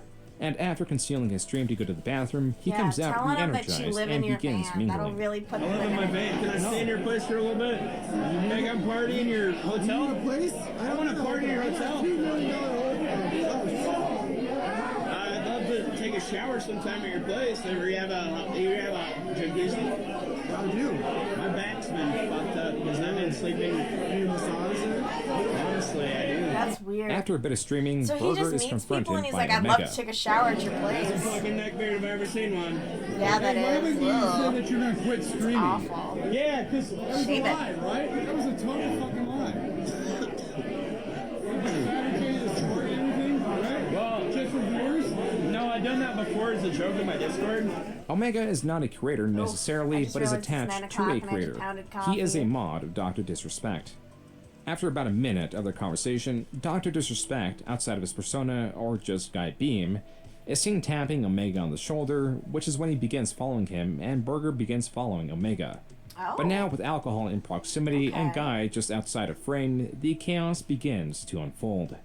Can I get some too? Let me get a little something over here. Can I get some of that? You don't get to grab it. Can you grab it for me? Oh, yeah. So he's trying to mooch off their drinks too? Dude's lame. Dude's lame. Get out of here. By the way, they need to order this guy shots of water. Guy, instead of pushing Burger away, allows him to finish his spent drink, and is open to being on stream. Are you streaming right now? Yeah, I have 700 people watching. That's so weird. Yeah, it is crazy. When you host on a day, I can still do shit. So I got right behind and talk about it. That's Dr. Disrespect. No way. There's like, it's kind of interesting the number of like streamers that are out there where they just kind of go live and they get really fucked up out in public. And people are just like watching them be a mess. I should watch those. It seems fun. Like, I wouldn't go do that, but I bet it looks fun. 619. He's like 69. But then I Burger, also now don't want to gravitating enable towards somebody who was if revealed to they're be like Dr. Disrespect, in makes it, it you a know? priority to film him. But then Guy is seen talking to a woman where Burger holds his shot for a couple seconds before getting more alcohol. A single conversation with a stranger is not very significant. Right. Though as the party moves outside, Burger, still following Guy, pans his phone and once again, the woman is seen next to Guy. It Though was my ex outside would that Guy disagree. and his group of friends were having enough of Burger, If you're even near which is another when the guy, you streamer must Jericho want to be confronts like him. cheating on him. Fucking psycho. They're gonna go away. What are you gonna do next? I'm going into my apartment, but there's... Can I come quick? Nah. But there's probably people over there. Don't push me. Thanks. Never touch me. Hey, I'm impressed that you know that I'm Burger Andy, though. Bro, I like your shit. Oh, you watch my shit? No, I watch you and I stuff. I'm just saying, you mind giving them their personal space? Yeah, give them their personal space. Awesome. I appreciate it, man. Yeah, you're my homie. Burger then moves to a So do different those group. guys Then know about that 5 minutes Dr. pass, and he Disrespect goes is back to cheating on Guy's his group, wife? where he is confronted by Jericho once This random again. girl? Hey, you do not. This random you woman, cannot I tell should me I say, cannot talk not to a girl. anyone, bro. No, I think you're cool, but people are. I'll talk to who I want, man. You're right, absolutely. But these people have expressed that they don't want to talk. It's all good. Just do you mind? Appreciate it. Burger then goes to a different group, and then finds himself talking to Guy 10 minutes later. What are you doing? No. You're killing it right now. Oh, sorry. Yeah. Can I do a video? Oh, no. Shit. But I love it though. That's a big set. Burger talks to Guy off camera, where the woman Guy was talking to is also holding a separate conversation. So what are you doing tomorrow though? What's your day like? Gonna be like? You got like a fan meet and greet thing? Okay. Cray sounds right. This is just The woman's online handle at that moment was revealed to be Cray Sounds and Burger Planet Stream, a highly relevant name later on. As for Burger, he continued to try to win over Guy. She lives around LA. I'm in LA, so we're going to collab on some stuff. I do stuff up there at Citizens Brigade, and I've been a writer since 2007 for MTV and a lot of other stuff. And I'm doing my own stuff. Sick. We're going to collab on stuff. I get a lot of different character voices, like over 100 different conversations happening. Character, I could probably do it. Guy had reached his breaking point. That's the point. I know. That's me a bigger shit. No. Guess we're not gonna collab. It's just like, hey, I'd love to go to your hotel and take a shower. Don't ever film me again. Don't ever get me out of Weird. Okay. You hear me? What? Don't ever. Hey. What? All right, well, get away from me, man. Don't be on my thing. Get out of my face. Get it out of my face. All right, I'm coming over. Well, don't go back into it if you don't want to be in it. 2 minutes later, Burger breaks down in tears. Oh. He was being really annoying, though, to those random people. It's like maybe don't film people who don't want to be filmed. The fucking world. All of my life for the last 3 months. People have been telling me they hate me. They've been telling me to kill myself. As Burger bounces back and begins leaving the parking lot of the venue, Guy, who is presumably with Cray Sounds, can be seen still talking in the background. That was the last of the Doc's appearance on Burger's stream. Afterwards, Burger wanders around, striking conversation with a homeless man ready to both wander the streets before Burger abandons him at a bus station. This stream's value to a wider audience was initially Burger progressively annoying Guy. The comments virtually only focus on their interactions.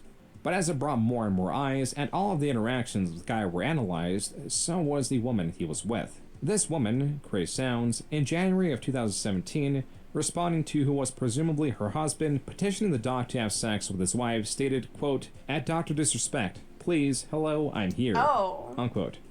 Whether it was analysis of the stream or any other theory, Guy, not the doc, but just as himself, on December 14, 2017, went on stream.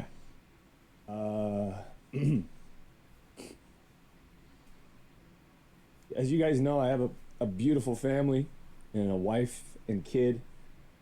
And I want to be transparent that I've been unfaithful.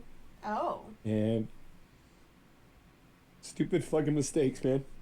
I mean, you I'm gonna take time off to focus on my family, and all you had to do was not do that. And so I just wanted to let you guys know that. And like, this is when not, was the mistake when you were hanging out with another woman? An upload of that 2-minute stream has 4 million views. Like, where Conversation of the doc's between those infidelity two quickly things swept was the the internet, mistake? taking other aspects into it, like the fact that he has a child.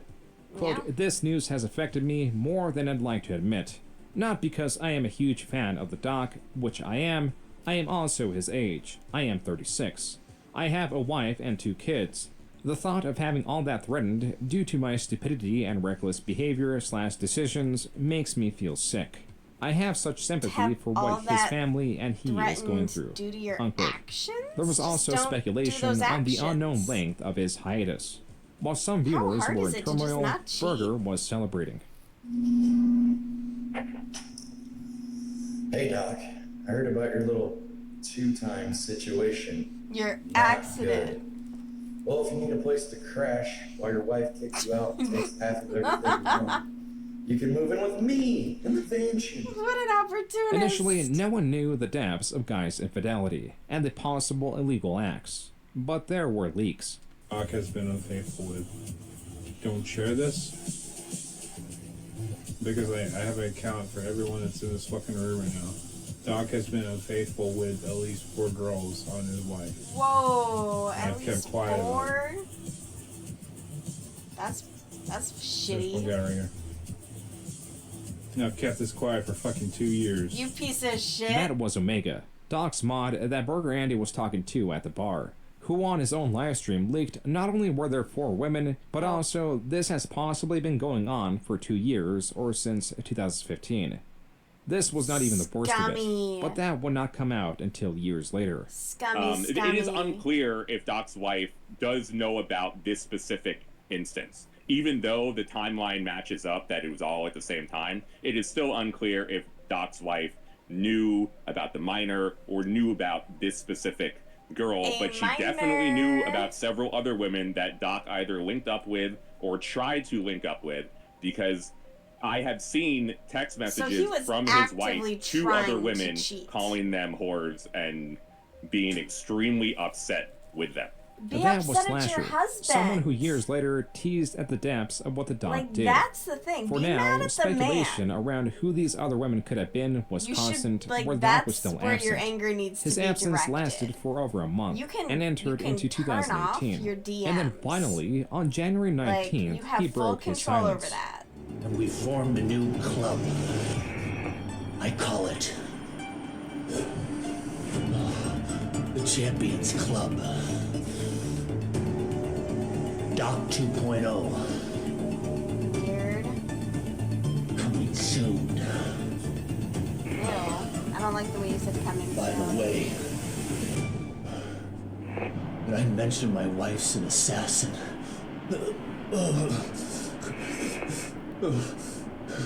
Correction. She's a deadly assassin. This tweet ends with the date February 5th, and as seen in the video, the Doc was still with his wife. And he did come back on February 5th to his most viewed stream by a significant margin. It peaked at 363,000 viewers. The following streams, while not as bombastic, still retained impressive viewership. He was now dedicating himself to his stream schedule, continued to develop bits like his RoboDoc model. His wife continued to be interactive on stream and primarily bringing in food, and there was more development to his bits and a continued fleshing out of the character. Even on YouTube, he began uploading condensed versions of his streams. Typically, these contain some form of monologue, update on important information around the Doc, and certainly have gameplay footage with the inclusion of music that is blended well with the gameplay. He needs to have some responsibility in it. He can't be mad at the women. Yeah, we are! So lame. This is why he was calling himself Doc 2.0. But even so, a new model only exposes that the prior one was imperfect. And the Doc's largest imperfection at this time was his infidelity, as it was still affecting him, as viewers quickly realized. GGSNSD, thank you for the $10. It's knock knock, who's there at the Doc coming into another woman? Thank you for the $10. Manimal, thank you for the $20. Can we have some motherfucking firm handshake? Let's go. They're not the Doc mentioning other women. Oh, are you kidding me? Huh? What's happening? Hey, watch your mouth, huh? Aren't you the loser cheat on his wife? Yeah, aren't you the one that needs to tighten his braces up? Idiot. Get punk welcome, son of Kong. Thank you for the $8. Says, hey, Doc, thanks for being an inspiration. You have inspired me to live life the way I want to. Thank you. I have been with 4 different women in the last month. The wife's not happy, but what can I say? Keep being it. All right, thank you for $8. That was from a compilation uploaded just a month after the Doc had come back. And while this weakness would always be exposed, his infidelity did not entirely ruin his business. While slow, he was easily regaining his brand-friendly status. He was still constantly invited to early access of battle royales, which boosted his numbers. But these were just stepping stones to whatever the next level was. 2 or 3 years, you'd like to work up to that step, whether that's, trying to take the channel to the next level on Twitch currently, or I mean, hearing about how Netflix might, there's those type of adventures. Like, I certainly would want to take it to the TV show series. If there's movie opportunities with the character, I'm open to that. As dedicated to achieving this next step as the Doc was, his viewers, particularly the disturbed ones, had their own plans. Oh. Man! Just not finishing. That's what she said. Welcome to Champions Club. Ladies and gentlemen, I gotta fucking end the broadcast right now. Someone shot at our house, broke the fucking upstairs window. What? This is the second shot. Someone shot yesterday at our fucking house. And someone shot again right now and connected with the house upstairs, right? You're driving by, right? You pussy. The doc, in what appears to be the following day, came on stream and lightly addressed the Why are you shooting. addressing it Am I to going to your be talking stream, though? about Call the cops. anything related to Like, call what the happened cops. yesterday, today? No. I'm not making a big deal about it. You're not? With being your handled. wife and child in the house, it's not a big deal? I love being the best. And that's all I'm going to say about it. According to the San Diego Union Tribune, quote, investigators later determined a BB gun was used in the shootings and suspect those responsible may have fired from a nearby park, Lieutenant Amber Baggs said, unquote. Okay. Following this event, there were no more acts of violence against the doc, at least not public or to this degree. And as difficult as his stained reputation was to cleanse, by 2019 he was virtually back where he left off. You know, I'm pretty fortunate. Heading into this year, started this year, joining like a super high-end agency, CAA, and the team there, and my business partners and my management. We're just so dialed in at this point on taking things to the next level and doing it right. CAA is a rather high-end agency that retains all forms of talent. From models, musicians, actors, they are world-class. And it appears through his meet and greets and other events likely organized through them that they were propelling the doc's career. And the winner is Dr. Disrespect. I just never I love you pictured a guys. streamer And last but or not a least, YouTuber my partnering wife. with like an agency like that. But I don't know anything. The mom of our 4.5-year-old sweet daughter who just holds it down. You've got a ball of just energy that is just undescribable, and I just appreciate you so much, and I love you so much. Even though there were hiccups, like a short Twitch ban for filming in a bathroom, the doc reprised his role and was once again Streamer of the Year now for 2019. And in 2020, things continue to get better. Everyone has a dream, purpose in life. I'm like a tippity top. I was not aware that they did I'm stuff only like halfway that. up. I'm in peak condition. I live under a rock. And I'm not even in shape. That was from a video announcing the doc's contract with Twitch. The next step up was practically in reach. Even so, the doc was playing with less brand-friendly imagery. I bought a whole bunch of shungite rocks. Do you know what shungite is? Anybody know what shungite is? It's a 2 billion year old like rock stone that protects against frequencies and unwanted frequencies that may be traveling in the air. Oh, you're one of them. Right. That's my story. I bought a whole bunch of stuff. That's Put neat. them around the La Casa. Little pyramids. The doc's sincerity comes into question this partly because of his sarcastic demeanor to similar things the year prior. 2 commercials already? Wait a minute, it's about aliens though. Let me check it out. Told to make plant medicines by the Star People. Damn, the Star People? What channel is this? Have been able to detect a unified field. Is this the Gaia Network? That permeates everything in existence. Well, let me put it this way. All energy in the universe is expressed in motion. All motion is expressed in waves. All waves are curved. So where does the straight lines come from to make the platonic solids? There are no straight lines. So when I took the flower of life and opened it properly, I found a whole new wave conjugations that expose the in-between. I got my crystal right here, Terrence.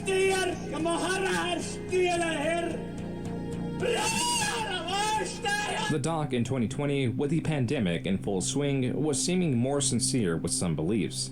In this stream, he notably mentions conspiracy theorist David Icke. David Icke. Yes. Alex. Yes. I like him. Really? Even if like it's like it just kind of, you know, all it allows you to do is just sort of like, you know, allows you to step outside of the box just a little bit.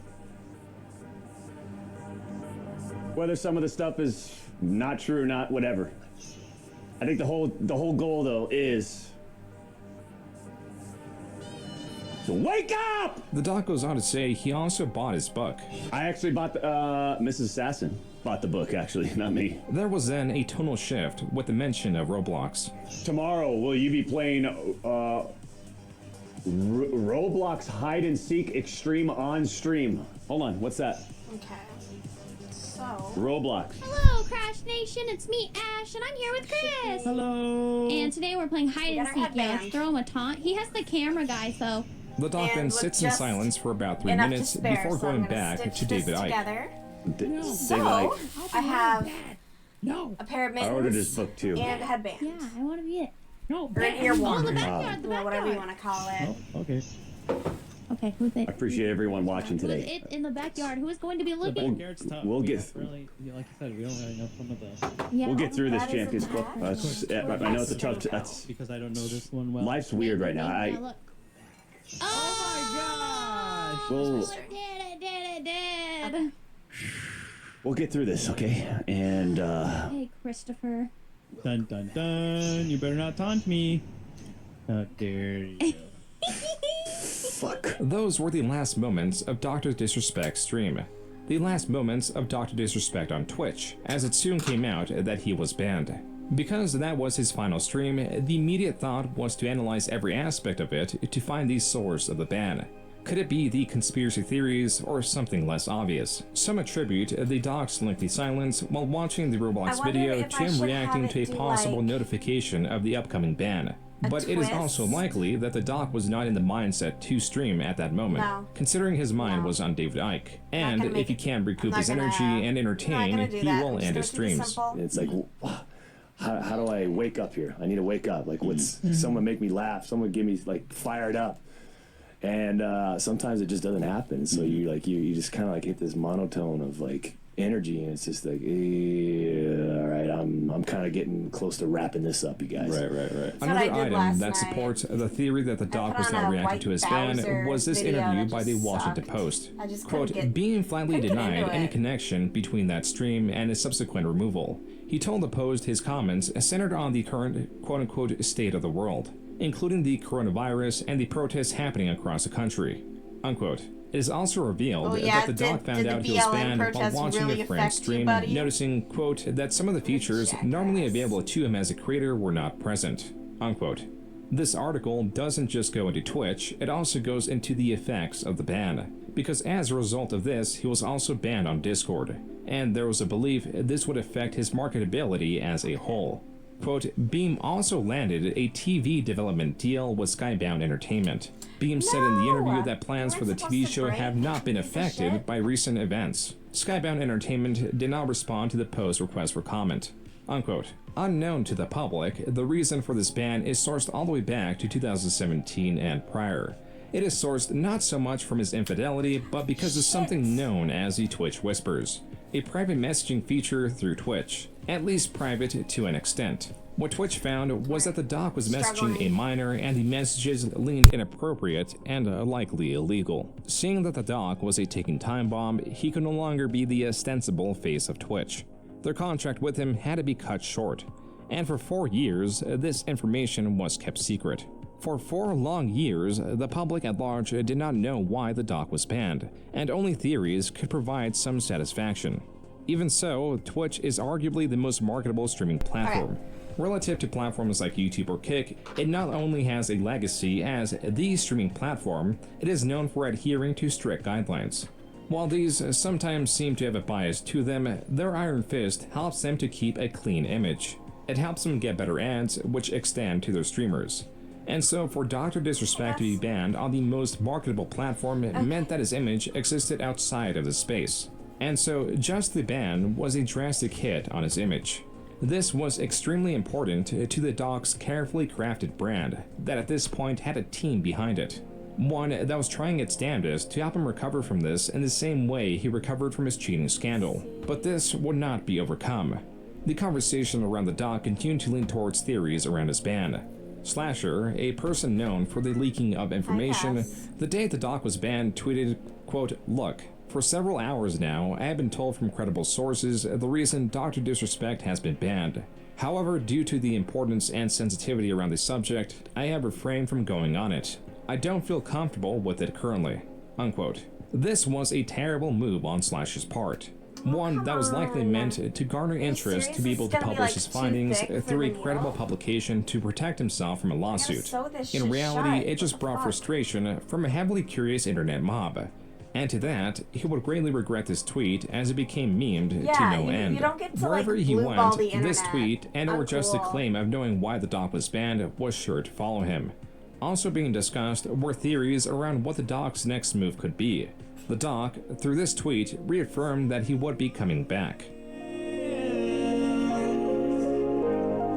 You can never take away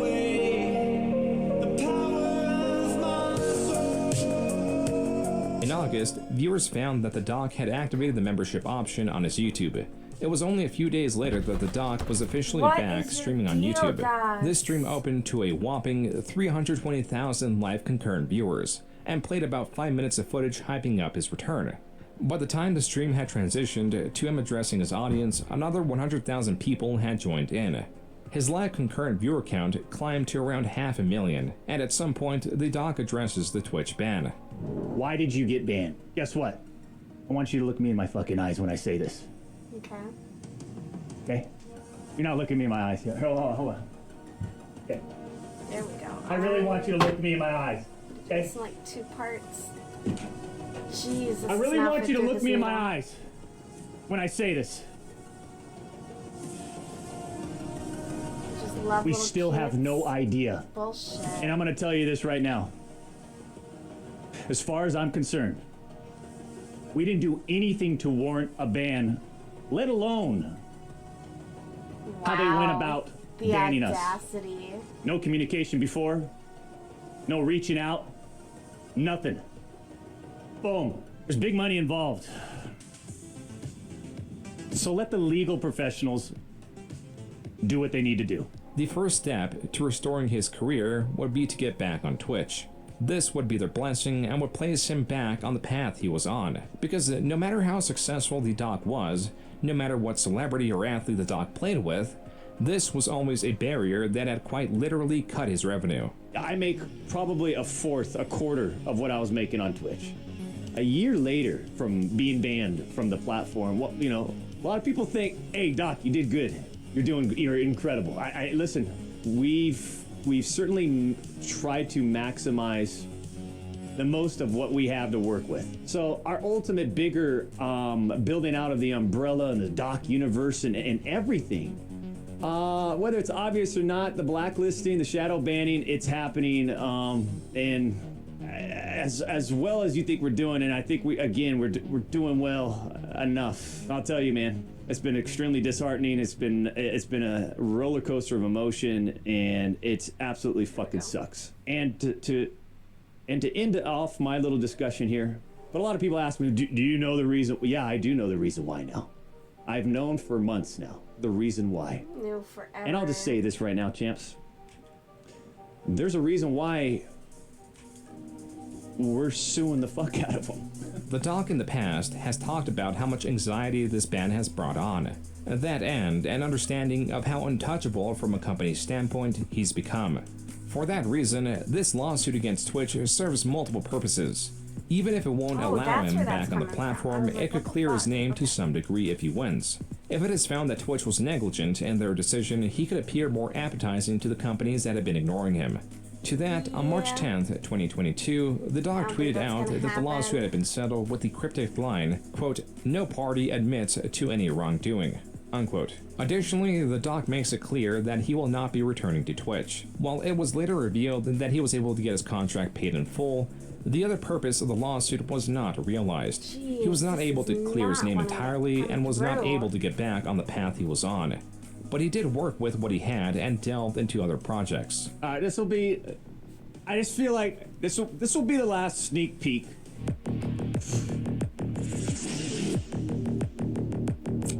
You know what one of the biggest draws for me with video games? You know, there's this level of intensity built within the narrative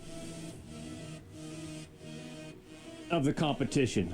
And I think that's just so important in video games. And I feel like there's not enough doing that. This was a stream in August of 2021, where the doc was expressing his ambitions, sharing sneak peeks of his upcoming projects by showing off concept art. By the text attached to the bottom of the art, one can come to the conclusion that this was an extraction type game, like that of an Escape from Tarkov, but less grounded in reality. Though his ambition finally formed into something, no one truly knew how much of a role or even what role Doc was to play in creating this game. It was 4 months later that the Midnight Society website launched with the same concept art that Doc teased at.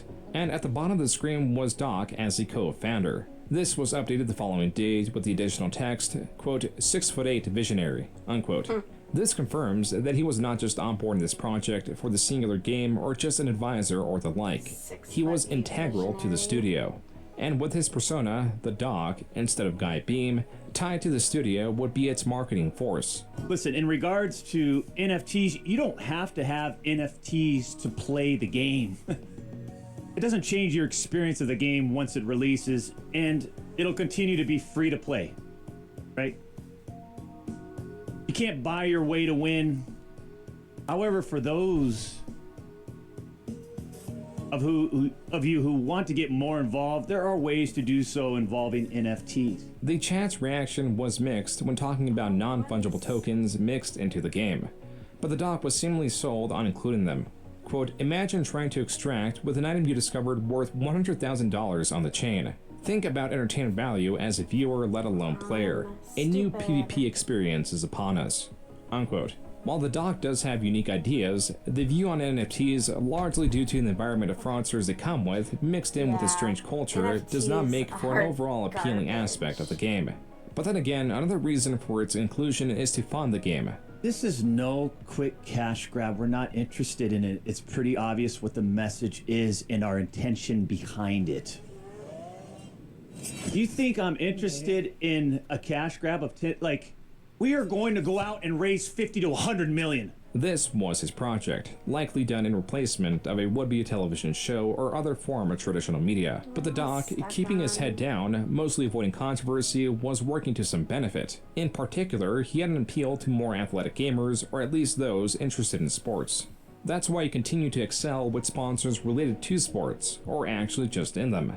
Here he announced the 49ers picks, a football team that the doc was allegedly a lifelong fan of, which works perfectly because the team and the doc share the same trademark red color. He even did a promotional video where he threw a football over 60 yards. Hey Doc, I want to let you know, that 62-yard ball that got caught high. George Kittle caught that thing high from training camp. So let's say that at least goes another 3-4 yards. 66-yard huck. Doctor disrespected San Francisco 49er camp. Did you see that shit? The doc continued to promote all things masculine, even being the face of a different, albeit smaller project. How can one person win so much? I'm a 6'8" powerhouse. Not much, just finishing. This bourbon reportedly sold out in 4 hours. So just he was still holding this balance well between carrying this persona but also being in on the joke. And then we're checking Although out Dr. virtually every Disrespect. entertainer plays a character that is some variation of her natural self, it is hard to find anyone that does it more intensely than the doc. Going good. And for that How was reason, your any day? information about Guy Beam greatly affects how the character is viewed. And Guy's imperfection was more than a flaw. It was a potential crime that the elements of which were going to come out. Just not from Slasher, who teased heavily of it in the past. For several months now, Yeah. I've been told from credible sources the reason that Dr. Disrespect has been banned. However, due to the importance and the sensitivity around the subject, I have refrained from responding or telling anyone. You are gonna get so much hate. Like, do you jerk off to this? Like, what do you mean, dude? People are gonna be so mad at you. The combination of Slasher withholding this important information while simultaneously coming on live streams when the only value he held was through this information was infuriating to many, and that did take its toll. I ruined my reputation and essentially my career because of this tweet, and that put me into extreme depression and was one of the most significant reasons I left the internet for basically 2.5 years, and I did not tweet. That clip was Slasher reflecting on the backlash he received after the information about the doc and his messaging a minor had come out. My memory is really bad because this was like 2 years ago, and I was in Outpost buying a minicopter. Going good. And I remember someone saying Dr. Disrespect got banned from Twitch because he was messaging underage How long have I been doing girls Twitch for on like Twitch. He said that. I want to say about 2 months. That's not it. Maybe now. I We're think about to learn all about the DMC. I'm going based on the That's what I'm saying when I heard it was. I I have Why did you say that? posted. Am I not so yeah, allowed to probably say close what I to 2 heard in months now. While this does get the allegation correct, it was posed Do in you the form of a stream at all? rumor, and while it did get some traction, it did not compare to this tweet. Not from Affiliated? Slasher, No, but God, from no. Cody Connors, I'm at, an like, ex-employee at Twitch, 17 or or rather 18 former head of followers. partnerships at I'm Twitch, nowhere close that on to June 21st, affiliation. 2024, stated, quote, he got banned because got caught sexting a minor in the then All right, existing there we Twitch go. Whispers product. He Yeah, was trying to meet no. up with her at TwitchCon. On The Discord, powers that yeah. be can Our read in channel plain has a text. Discord. Case closed It game. is Unquote. in. This tweet It's finally posted in the activated the RP second, About section. potentially I can final definitely stage of the drop the link poison Guy too. consumed in around 2017. yeah. Only now Yeah, we was he bound to definitely- lose everything. And the There was Discord some is just, delay as viewers sharing burned with Slasher's projects withholding of information, other, knew the like, attention could be crochet, usurped by crafting exposing the stuff. reason Real why, chill. whether true or not. This uncertainty was sourced from Cody's tweet the year prior, stating that he will release the reason why if all 3 of his band's shows sold out. This happened not once, but twice. The second time mentioning Slasher by name. But then there was the corroboration. While there were ethical concerns like wanting to keep the victim anonymous and a fear of any leaks potentially leading back to the victim, the major reason no one wanted to come definitely, forward with real information chill, was but a yeah, fear just, of a lawsuit. crafting a lot. With Cody taking the brunt of the responsibility, several other people began backing Cody, including Slasher, though he did it rather cryptically. Bloomberg a few days later reported, quote, the reason So, yeah. for his banishment from Twitch got were these never done. given. But And 3 now I'm gonna people with start knowledge on of our matters said hats Beam was removed that we because he have. exchanged sexually explicit And let me messages just with a actually minor through grab the this service's here. direct chat feature. He also asked a minor about her plans So at the we'll TwitchCon start- convention. Oh my According gosh, to 2 so of the many people who asked not to be identified How discussing hard such a is it sensitive to just matter, leave a complaint was later minors filed with alone? Twitch through its reporting system, the 2 said, Unbelievable. unquote. Though there was no comment from the doc through publications like these, he did comment on Jake Lucky's quote tweet of Cody Connor stating, quote, Jake, seriously, I get it. It's a hot topic, but this has been settled. No wrongdoing was acknowledged and they paid out the whole contract. Unquote. This was a still grand ridiculous. misplay. Though the doc was trying to use legalese to promote that a court didn't find these happenings as the link is egregious, there, the standard and reader it's just doesn't like care. stitch and string. The only appeasement would be a flat-out denial, and this was not that. Then, on June 22nd, the doc stated, quote, listen, I'm obviously tied to legal obligations from the settlement with Twitch, but I just need to say what I can say since this is the fucking internet. I didn't do anything wrong. All this has been probed and settled. Nothing illegal. No wrongdoing was found, and I was paid. Elden Ring Monday. Unquote. The doc was back streaming, playing the recently released Elden Ring DLC. For those that are looking for me to expand on this weekend, not gonna. I already said what I needed to say. I don't give a fuck about this guy. Crazy for him to Easy! just be like so dismissive after the accusations. Third try?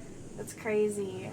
Third like, bro, try, you champ? got caught. What about quest lines? I know, but you know how we, you know how we run things here.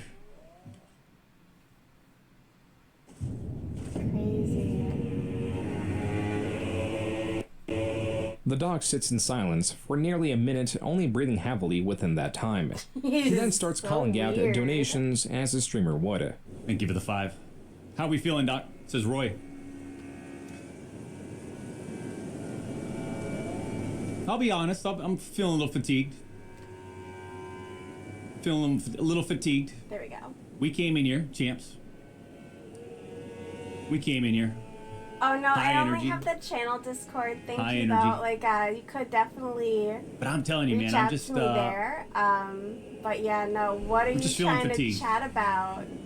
when shit like this Like, happens over the weekend, and We're just It just crocheting and checking out Dr. Disrespect. it's like how many times can I I don't like I'm actually tired of being on social media, and I've expressed He's that tired of social media, over the Bro. years, champs. It's just gotten I don't know, like it's been drained out of me. It's been drained out of me. All right, I'm super stoked being for this drained out of blue. I think it's my gonna be family and super I. nice for I the did guys have a for their hats. sort of and, a planned hopefully they vacation like coming up. them. And I think I might just extend that starting today, now. It's time to drive into the sunset, says Swervin. Oof, man, I like your style. It might be time to drive in the sunset, champs. It was this that possibly changed the Doc's demeanor on stream. As the day of, Midnight Society tweeted, quote, "On Friday evening, we became aware of an allegation against one of our co-founders, Guy Beam, aka Dr. Disrespect. We assumed his innocence and began speaking with parties involved. And in order to maintain our principles and standards as a studio and individuals, we need to act. For this reason, we are terminating our relationship with Guy Beam immediately." Unquote. The Doc's own studio separating themselves from a founder and their, in essence, marketing campaign was a massive deal. The Doc was undoubtedly a core component of not just the studio, but also aspects within the game that teased gameplay that was certainly in his style. From these snapshots, the Doc's influence is clear. The towering buildings as seen in the background of his streams, the keynotes of Reddit. This is to say that his removal was expensive in the sense of potential and lost promotion, and also expensive in what they may have to reward. If they are willing to burn money to detach themselves from him, then the lesser involved sponsors would follow suit. Quote, "Digiday has since reached out to Beam's other sponsors, Aces, Gillette, Mountain Dew, and San Francisco 49ers for their response and intentions regarding the situation. An internal representative of Mountain Dew confirmed to Digiday that the brand no longer works with Beam and hasn't in some time. Meanwhile, a 49ers spokesperson said, "We take these developments seriously and will not be working with him going forward." A Gillette representative told Digiday that the brand has not had a relationship with Beam for several years. Chances are the creator's other sponsors will follow suit, unquote. And indeed they did. The Doc, on June 25th, a day after detaching from Midnight Society, came back with a statement. Quote, "Let's cut the fucking bullshit.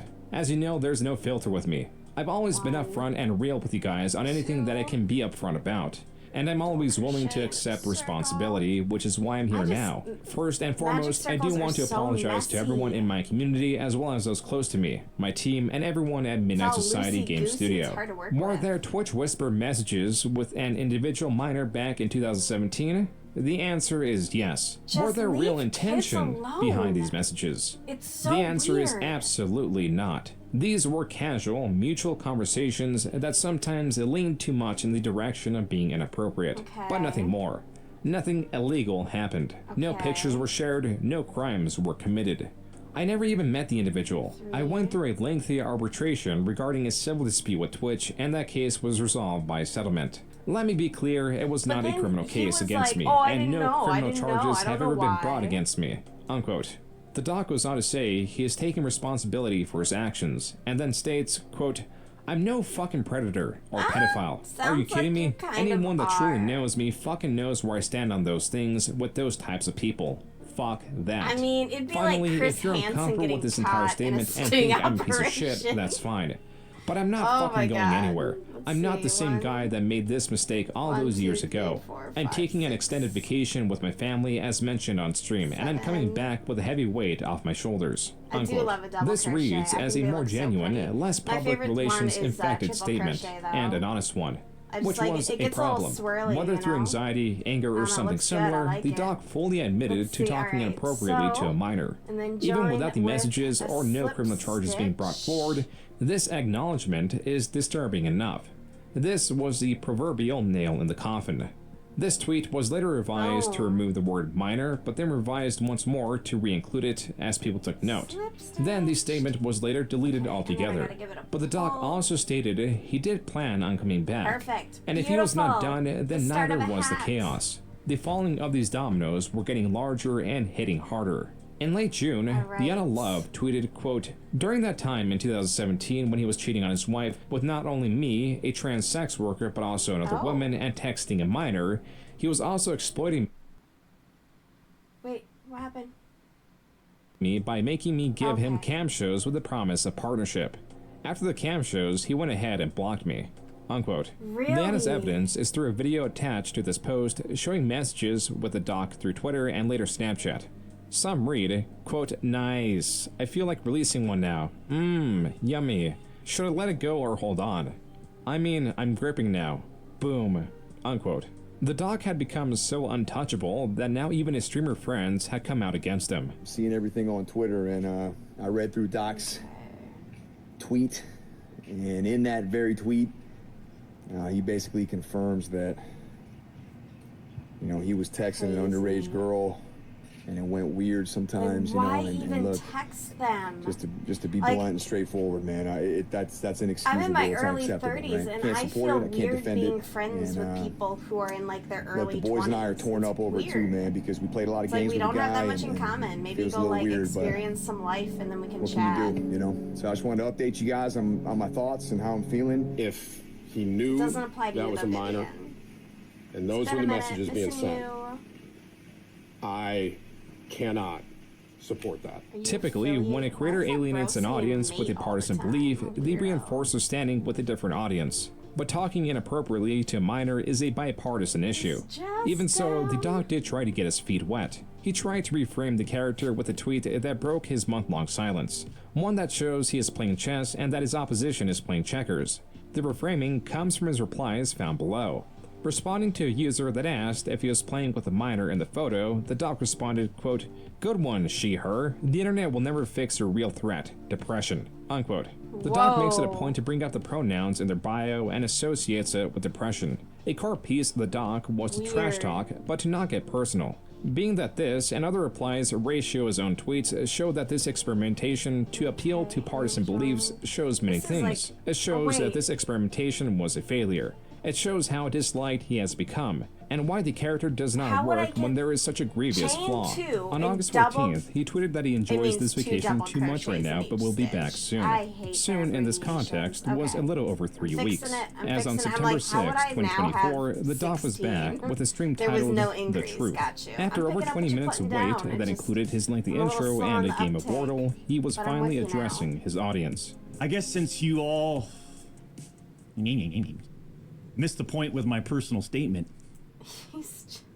maybe it's time to tell my side of the story. The doc opens by talking about reapplying for his monetization on YouTube, and then delves into the previous lawsuit with Twitch and how Cody Connors avoided the confidentiality that came with settlement. Minor situation by first complaining about money. Why do this? Very DSP of you, What was bro. the point?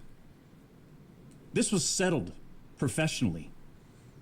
And you, knowing how black and white the internet is, you decided you fucking right to leak the reported reason it doesn't Twitch banned me. The doc harps on about Cody Connors and the semantics around what was said instead of adding any clarifications. Do you even know what the legal definition of sexting is? I do. And yeah, I used Twitch's whispers, it's like but that trust one me, I wasn't sexting Transformers anyone. movie with You Mark also said the word Wahlberg, who, minor, Cody. Beat the crap even out of made an sure that Asian word American was man that he nearly emphasized in died. my statement. Yeah, edited, Mark etc., Wahlberg committed a hate just to make sure crime these against so-called the man. journalists Anyways, would pick up on it. where that one guy that's And boy, dating oh his boy, daughter did they ever, pulls out, chaps. what was it? He had like When the you and law, all these like so-called a little journalists, note Cody, card, fired a off little your tweets, business card that had like a did any of you specific law that consider says that the it's Twitch okay for me user to may have bang your been over the underage legal daughter age of because consent at we the knew time of each the other in messages? high This school. was a Like, phenomenally poor start to the doc's defense, primarily because he had over a month to formulate this response with his team.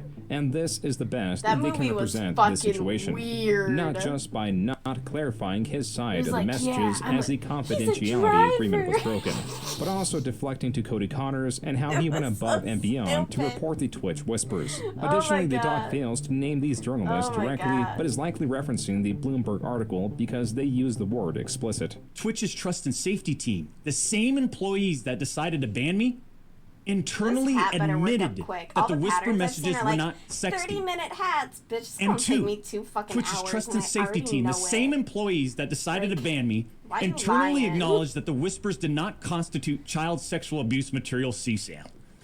I'll say it again. Neither I nor the Twitch user exchanged any sexual still graphic having messages or images. inappropriate I even used the conversations word with a minor. inappropriate, purposely. And look at how it's defined by everyone, champs. Because Huh? we all know what that means, Including these bro. defaming the court articles. of public opinion. I'm sorry, but mutual Isn't- bantering with inappropriate jokes taken out of context should have never led to Why me would getting you banned from banter Twitch like in the that first with place. A child? Through the very little the doc is saying, it can be extrapolated that the messages were not graphic, but he does not deny that they were not of a sexual nature. But that nature is, quote-unquote, mutual bantering with inappropriate jokes. This is why the messages are where the mystery has moved on to. But that partner manager, Oh boy, did he had it out. He had it out for the two-time. He finds out that no further action will be taken, so what does he do? He personally escalates the report to a friend on the Twitch's LER team. The LER team, remember, that's the Twitch's law enforcement response team. The LER analyst cherry picks and sends a few targeted excerpts out of context from the whisper messages to this director. I like this yarn, now, if but you do this, you can make anyone's messages look inappropriate. It does get a little even when they aren't.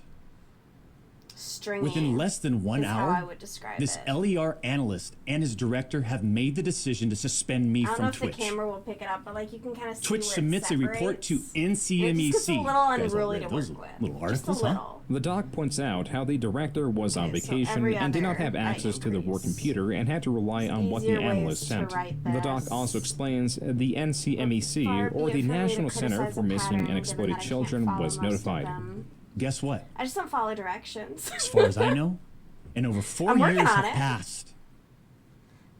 They didn't do anything I've been with the raw report. dogging the weekend though. As far like, as I I haven't been know, taking my they didn't ADHD escalate Twitch's medication, report to which law is enforcement. Twitch makes by this decision to mistake, terminate but my contract damn. and ban me while my admitting mom the they other did day, not she was perform like, any "You legal gotta- analysis you of gotta." the messages exchanged were 'Cause we illegal in trying any to way. leave, and I was like walking around Twitch for makes 20 this minutes decision to trying terminate to my get all my contract shit and together ban me so we while could admitting go. that they never investigated the I'm a age of consent nightmare in the when I'm jurisdiction where not the on my user's messages were sent and received.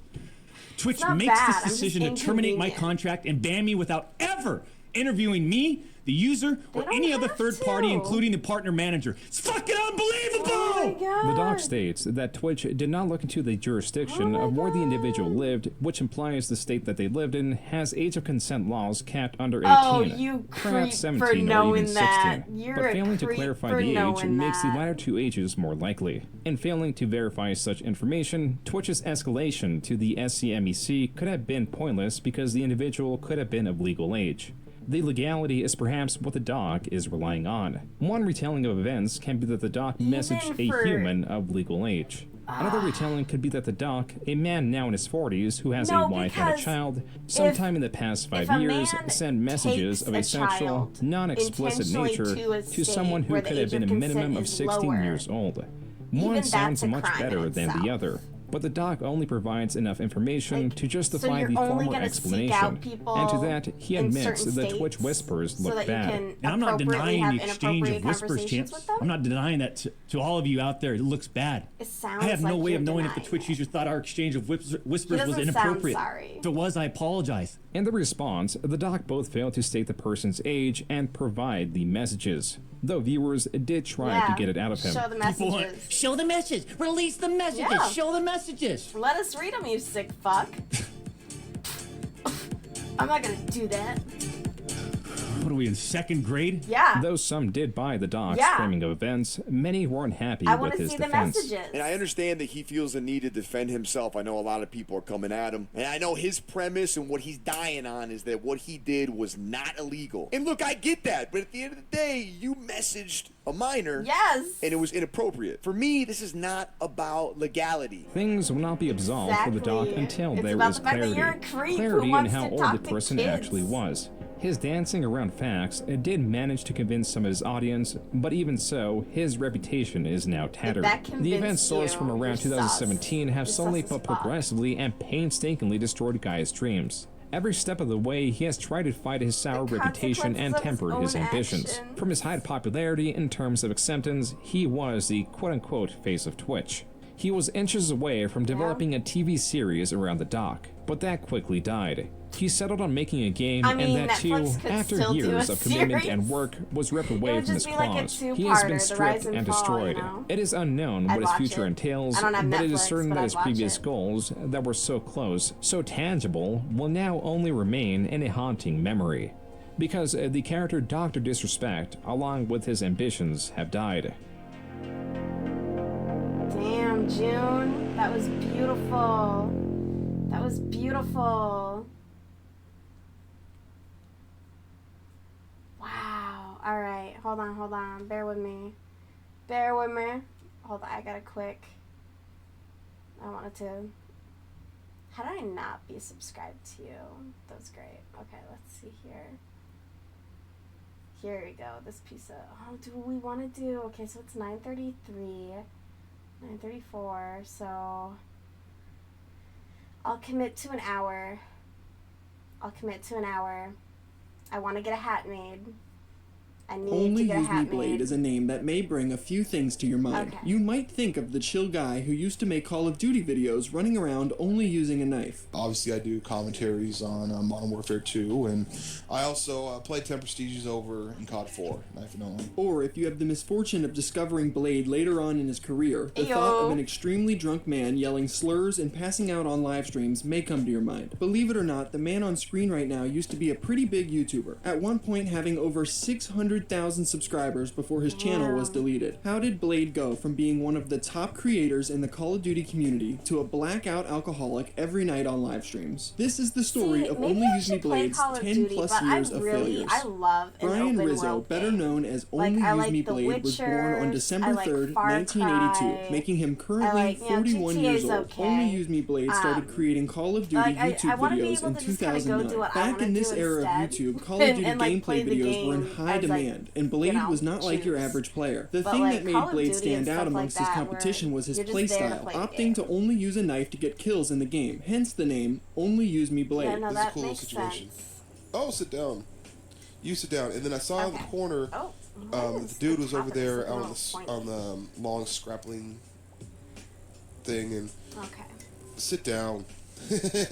Another thing that separated him from his peers was the use of a dazzle capture card. So it's no surprise that a combination of HD footage, only using knives, and his laid-back personality would make his channel stand out amongst the rest. Blade even gained a machinima deal, and his videos would be posted on their main channel. And while machinima doesn't exist anymore, at the time they were the #2 most subscribed channel on all of YouTube. So this was a huge opportunity for Blade to get even more eyes on him and eventually catapult him into success. And it was also around this time he would meet a man I'm sure we're all pretty familiar with.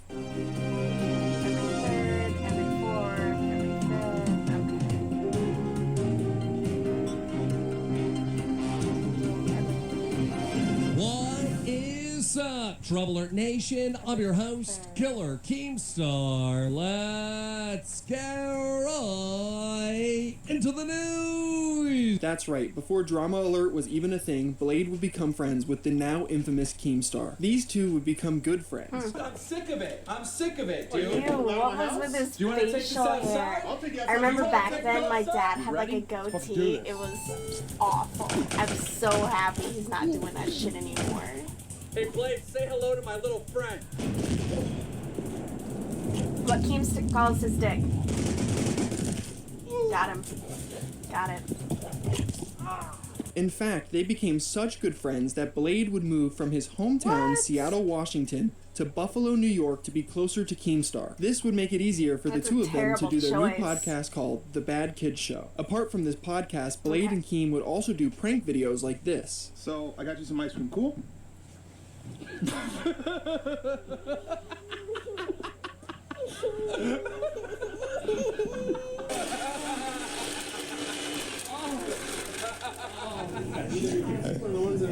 I got this game about a week ago from here, and when I opened it up, it was like all cracked and stuff.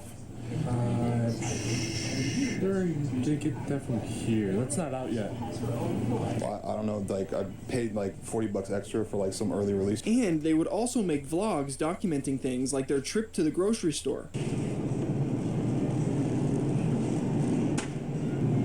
So good. It does look good. Snooki would approve.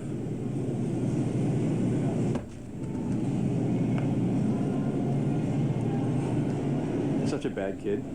Such a bad kid. Okay, I don't want to see grown men acting like children in a store. Yikes. Blade would continue to post his Call of Duty knife montage videos while also making these videos with Keem. Now at this point in Brian's story, everything is going amazing for him. He has a successful YouTube channel, a new best friend, and even a podcast that was successful enough for him to do meet and greets and live shows. So what happened to Blade? How did he manage to throw all of this away?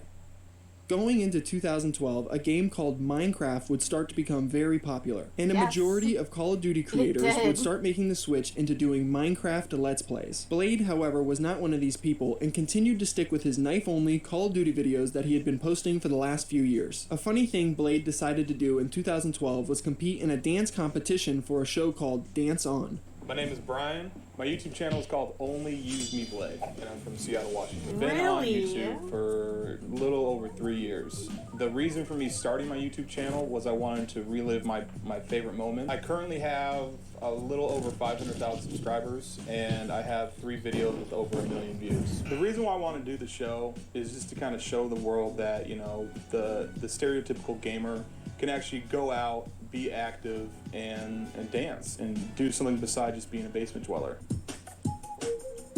Oh, missed.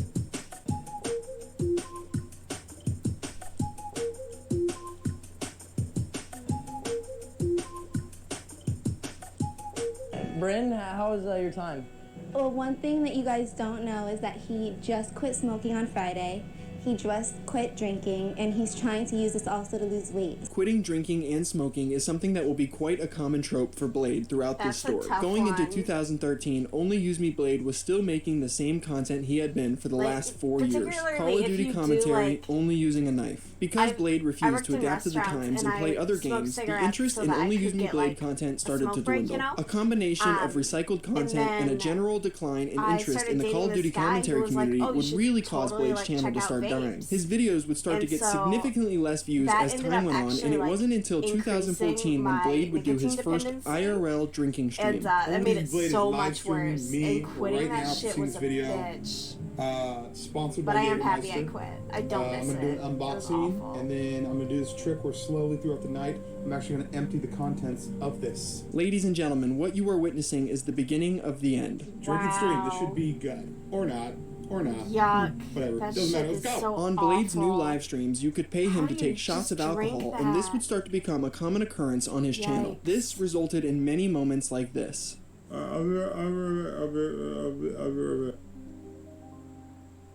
Oh my god.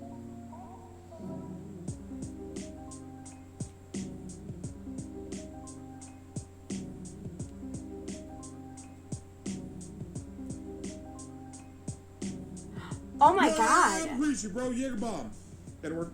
After doing these kind of drinking Jaeger live streams for tastes over a year, they would really start to catch up awful. with Blade, resulting in him making this I don't video. even think I've had it in the I last drink- 5 years, and I drink in excess. I can, like, thinking about the And taste. most of terrible. you guys Absolutely disgusting. used to know me as the dude that stabbed people when they knifed them.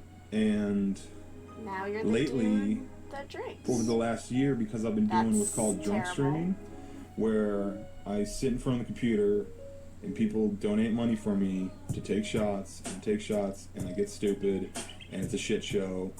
Pretty much in the community, instead of being the fucking chill dude that has a crazy outlook on life, that plays Call of Duty in a certain way and makes Sunny Show commentaries and gun game reactions or whatever commentaries, interesting points of views, I'm not that anymore. I am known as a drunk. What Blade was saying was correct. At one point, he was known as the cool Call of Duty guy that ran around with a knife. But over the course of just 1 year, that image of Blade was That replaced by a sloppy, sucks. drunk guy who constantly says racial slurs and passes out on livestream. And if you thought being known as the sloppy, racist live streamer was bad, wait until you hear about the next big incident in Only Use Me Blade's story. That sounds awful. 2017 and 2018 for Blade can be summed up by the classic saying, same shit, different day. Drunk streaming and playing video games to get by with nothing incredibly noteworthy to say. However, going into 2019, a streamer known as Ice Poseidon would announce he would be starting a streamer house. Today is the day, as you can see, that we start a new chapter in not only This our guy lives, again. but in the stream. As you can see, we finally, we almost completed the move, but as you can see, we're in a fucking big house. And one of the streamers that was invited was Only Use Me Blade. This is what happened on Blade's first night he arrived to the streamer house. Blade, how much have you had to drink today? I had enough. Hey, Grandma, come on. You just grew up? You have to fucking yell like that. Dude, you just groped her, dude. That's super fucked up. Come on. Throughout the Why month are they just streaming standing inside there this house, laughing? this was a normal state for Blade. One night, even peeing himself on stream in front of everyone. You really be up here? Sure. You really? Shut the fuck up, dude. Do you really be up here? I'm sure, dude. Yes. I mean, I don't know. Get up. Let me see. I see I don't know. I'm wetness. not loving. Sniff this crotch. It's The piss. look. I swear to God. You're a bitch. I'm just saying how it you're is. You pissed yourself. No, you're. No, but it's And like, you okay. you are a horrible person, and I don't like you. And I'm going into the back. This is something that's going to become way too common Should in this I story. go into the Following center this, Ice Poseidon would host a instead? makeshift intervention and invite Keemstar to the house for help. Blade, we care about you. We There's actually just so do. many. I mean, I think you're cool. That's why I invited you to come here. I think I'm you're gonna keep awesome. going. But, dude, I think the my sister's fucking bringing drinking her new is- boyfriend to I don't think Christmas. drinking's like bad. This will but be this, his. It's I think it's gonna be bar ugly. It'll be when his. you're drunk. That's really bad. Sorry. I mean, you've seen Not strings sorry. of yourself when you're wasted, right? Yeah. What do you think about it? When I drink too much. Okay. I get too up. I'm aware of it. I've cut back. Like I didn't drink all last week. I just kept it the weekends. I mean, I care about you, and I want you to get fucking, whatever you want for your stream. If you want to get drunk, like, I don't really care. But I don't know. If you can't control yourself, then you should find something else. Okay. Blade would then eat some mushrooms after this talk with Ice and have a heart-to-heart conversation with Keemstar. And when I brought you out with Typical. Overt, you had to quit drinking. You had to go to the fucking Why gym. do you had men to do all do these that? fucking Where they're workouts, just you had like, to man, stop I'm eating going through junk food, something. I and you better did it take all. some So it's not a mushrooms. matter of you're a weak And, like, person. change You're a my strong whole person. outlook You've on just life, chosen dumb like- shit. So I know you can do this, and I know this is a Do turning some point, inner and I work, believe in bro. it, and I Like, hope you believe in maybe it too. process your and emotions. I'm fucking happy for you. Insane. My man. I appreciate you. I'm gonna start loving myself a little bit more because everyone that I come across seems to have nothing but love for me, dude. I'm gonna start fucking loving It's a myself holiday week. I'm gonna half-ass my job anyways. This would be the happy ending we could all hope for, but this is absolutely not how the weed out story there. ends. Blade only gets much worse from here. In April of 2019, Blade smells would be pretty drunk dank. on a live stream and throw Smells a pretty dog. rank. I wish that sentence was satire, but it's 100% true. This would cause a lot of damage to Blade's reputation, but at this point, that doesn't matter to him at all. Even his best friend Keemstar would tweet out this: I got Blade to stop drinking 3 times. 2 of those times he was sober for more than 30 days. I spent my own time and money to Dealing help with him. an Each time he alcoholic went like back that, to drinking. though, I disowned do him when not he threw the dog recommend. months ago. I gave They up. are Jesus, take the wheel. Blade's disgusting and Cut your destructive habits losses. would continue when he would join RV6. An RV full of degenerates that drove across America live streaming pretty much 24/7. One night on the RV trip, all of the streamers would get incredibly drunk. A female streamer that goes by the name Gucci's would go to sleep in one of the rooms. And yes, I hate to say this, but this story is going exactly where you think. On camera, Blade would ask the other 2 streamers in the RV, Bjorn and Bone Clinks, if it was okay to have sex with the now passed out Gucci's. They can't consent for her. That's not how it works, asshole.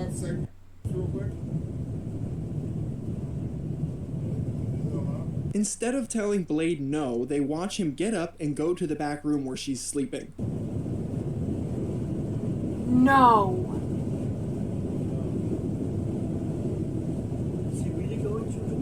Eventually, they pull Blade out of the room before anything happens, but it wouldn't be long pieces of before Blade shit. says he has to use the restroom and tries to go back into the bedroom. Bjorn again would pull Blade out when he was aware of what was happening. Blade would make 2 more attempts at going into the bedroom with Gucci's, resulting in him being pulled out again and again. And the last time he comes out of the room, he is in his boxers covering himself with a towel. Eventually, the RV would come to a stop and the live stream would be cut. With tons of heat on his back and more eyes on him than ever, Blade would go to Reddit of all places and post this. Ayo, so I voluntarily went to the police. Showed them multiple clips of the situation to clear my name. I'm not on the RV. I'm with Bjorn heading to Kansas City. No charges. Let's get back to streams, not drama. Also, got to get a new phone and set up Stream Elements since Streamlabs is wrongfully banned. Blade would even do a call with Chris Hansen of all people where he would blatantly lie and try and make light of what happened. What's your side of the story here? What happened in that RV? So we had been streaming all day. We had picked up Gucci's, or she had met us in, I believe, San Douchebag. We went out to bars. I had a couple drinks. Truth be told, I am a drinker. I'm actually, unfortunately, known on the internet for getting really, really drunk for donations, for views, or whatever, and sometimes doing things, stupid things, when I'm in a drunk stupor. But this day, I really didn't drink that much because Gucci's was performing karaoke. She was being pretty ridiculous. She was really, really, really drunk. I think it was nervousness. We went back on the RV. And while we were back in the RV, she was really sexually aggressive towards everyone on the RV. My friend Bone Clinks. And then she went my and friend passed Bjorn. out. She was really into Bjorn. That's and where there's it actually clips ends. of her It does not basically matter like how constantly she jumping was on top of behaving Bjorn prior. and trying to like make out with him and stuff like that. And the She fact tried that to he pull me into asked those guys the if RV's he bathroom could go have for, sex with I don't know her. what she was trying to do, but I really wasn't trying to be They back can't in the consent for bathroom with her. her, It does especially not on work that way. stream, and I What a really giant wasn't piece of interested in her. shit. And so she finally went to the back with Bjorn. I don't know what exactly happened there. Both of them had been drinking pretty heavily. But then Bjorn came back up to the front. We were up there for a while. Oh, and you thought it was your turn? As a joke, I admit saying this is all on stream. I was like, hey, should I go back there and have sex with her? It was clearly a joke. Bjorn went along with the joke, and I was just tired.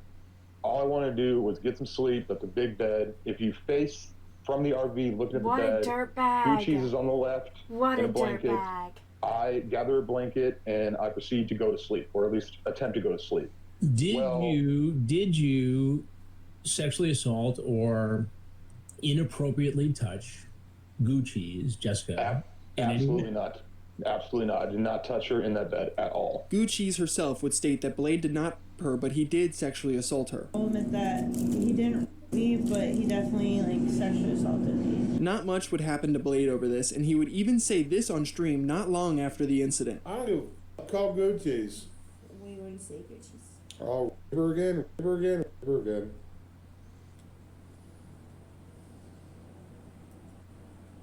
Oh my god, you did not just say that shit. Yeah, this guy is a real piece of shit. It may bring you some joy to know some of Blade's health problems around this time. Blade started to develop holes in his legs and his teeth began falling out. I'm not sure exactly what caused his teeth to start falling out, but it's probably from never ever brushing them. And the holes in his legs are probably a condition called diabetic necrosis. This is a complication someone with diabetes gets when their blood sugar is too high. And at one point, Blade even had to go to the hospital for having 2 liters of fluid in his leg. Remember, people, health is wealth. Blade would continue to join IP2 streamers' RV road trip streams, where he would pretty much be the guy everyone messed with 24/7, especially when he was drunk. Constantly peeing himself, getting his face painted, and being harassed when he was trying to sleep. Dude,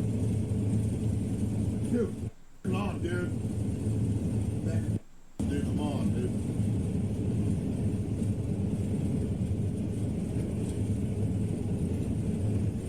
Casey, what the It's like living with a cat. Nibs will not leave me alone. Stop. He was kicked out of the room last night. Okay? Come on, dude. Stop, dude. That's what I say too.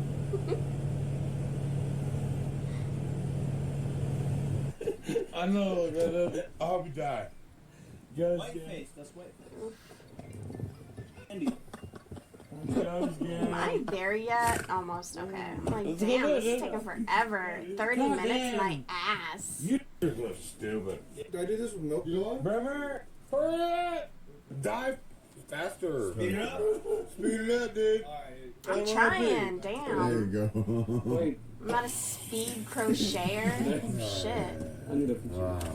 At almost 40 years old, this is what this guy has to go through to make a living. It's crazy to think only a handful of years ago he was one of the most respected and popular Call of Duty YouTubers. Now this is his life.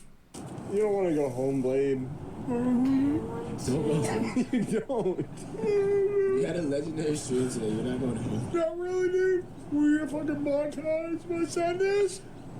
Alright, we're trying with the stream. It seems so sad. Oh my god. Stop drinking, bro.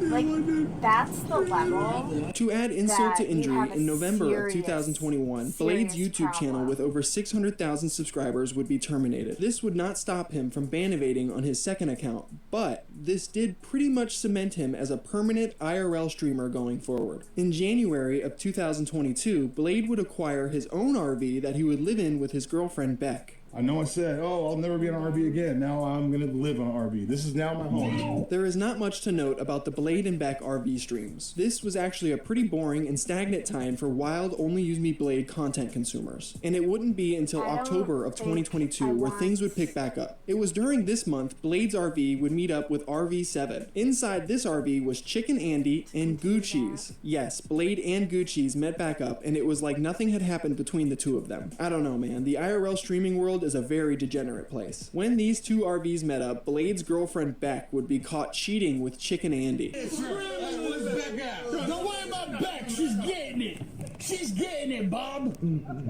Back up. Back up. Back up. Back up. Back up. Back up. Back up. Back up. Back up. Back up. Back up, Batty. Back up, Batty. Hey, Beck, let's go, dude. Hey, there is no Beck tonight. You should go home. Beck is talking to a real man. The groups would part ways following this incident, and a couple people would call Blade to check in with him. The first person was Gucci's. Hello. Hi, Blade. What's going on with you? I got Beck's apology, but like it's just weird because I can't really talk. But I don't know. I just wanted to see how you're processing everything. Processing it. It is what it is, but we'll be good though. You guys are gonna work it out. We already got it. So. That's cool. So you're already over it. Yeah, because like I would. We're getting there. Very, very slowly. Yeah. Alright, let's check the pattern here. We love each other, so like I don't say we didn't have it, but yeah. I don't know what they did because they walked off away with each other at one point. Like away from the RV, like they're like in front of the RV and they come back, but maybe she doesn't remember. And after that call with Gucci's, Blade's old friend Keemstar of all people decides to call him. Okay, our chat is spamming us saying that you've been very unhealthy and that like none of this is true and they have some type of proof that your girl cheated. Like, what is this? Are you being trolled by a big group of people? Yeah. Is there big people? Yeah, always.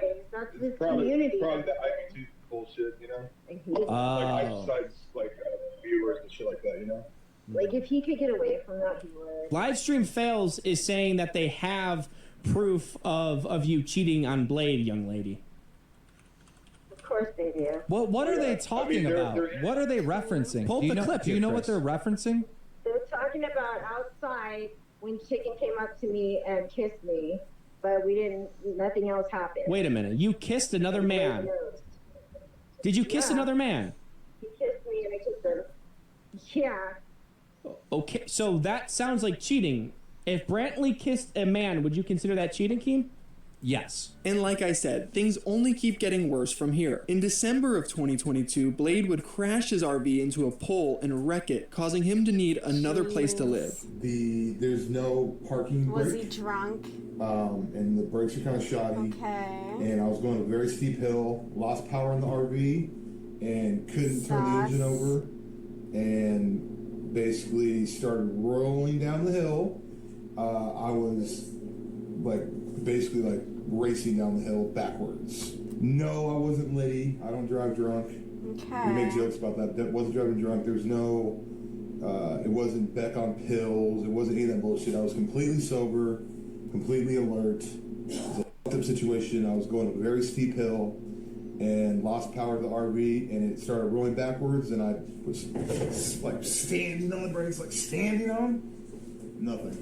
One of the scariest moments of my life. The RV is pretty fucked up.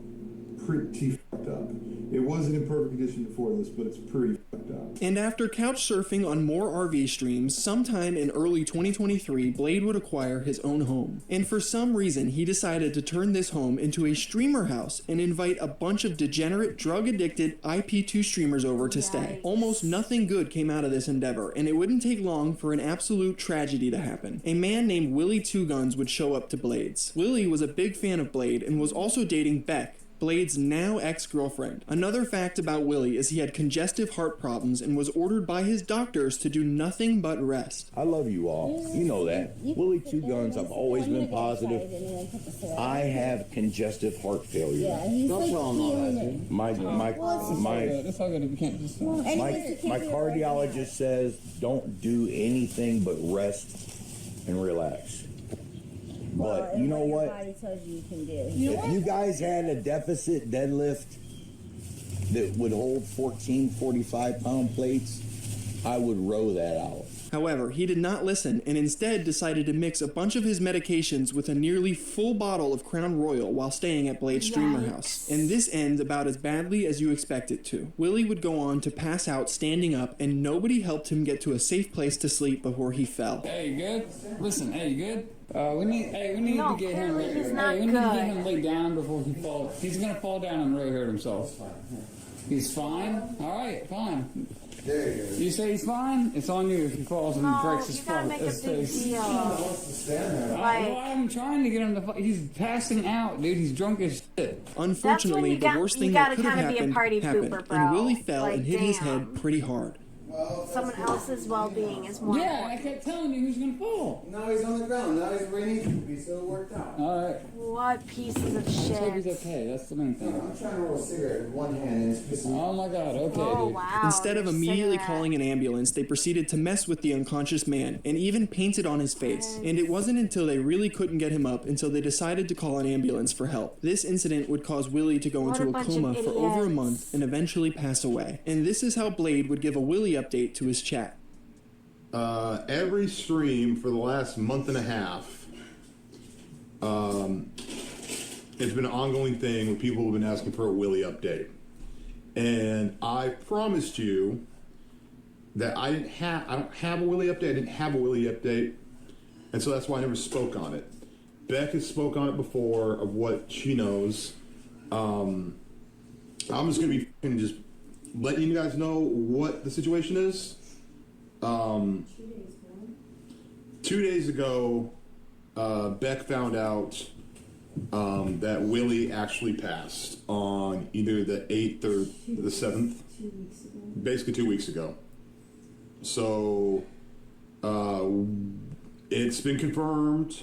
Willie's no longer with us, and it sucks, and Beck's been a hot mess, and I've been trying to, like, you know, I don't know really I can do, but yep. Wow. So there you go. That is the final nuts. Willie update. Can you leave Willie's family alone? Like, they're literally grieving. They're literally grieving. Leave Willie's family alone. Just the way he's coming off is very insincere. Thank you. So there you go, man. There's the final Willie update.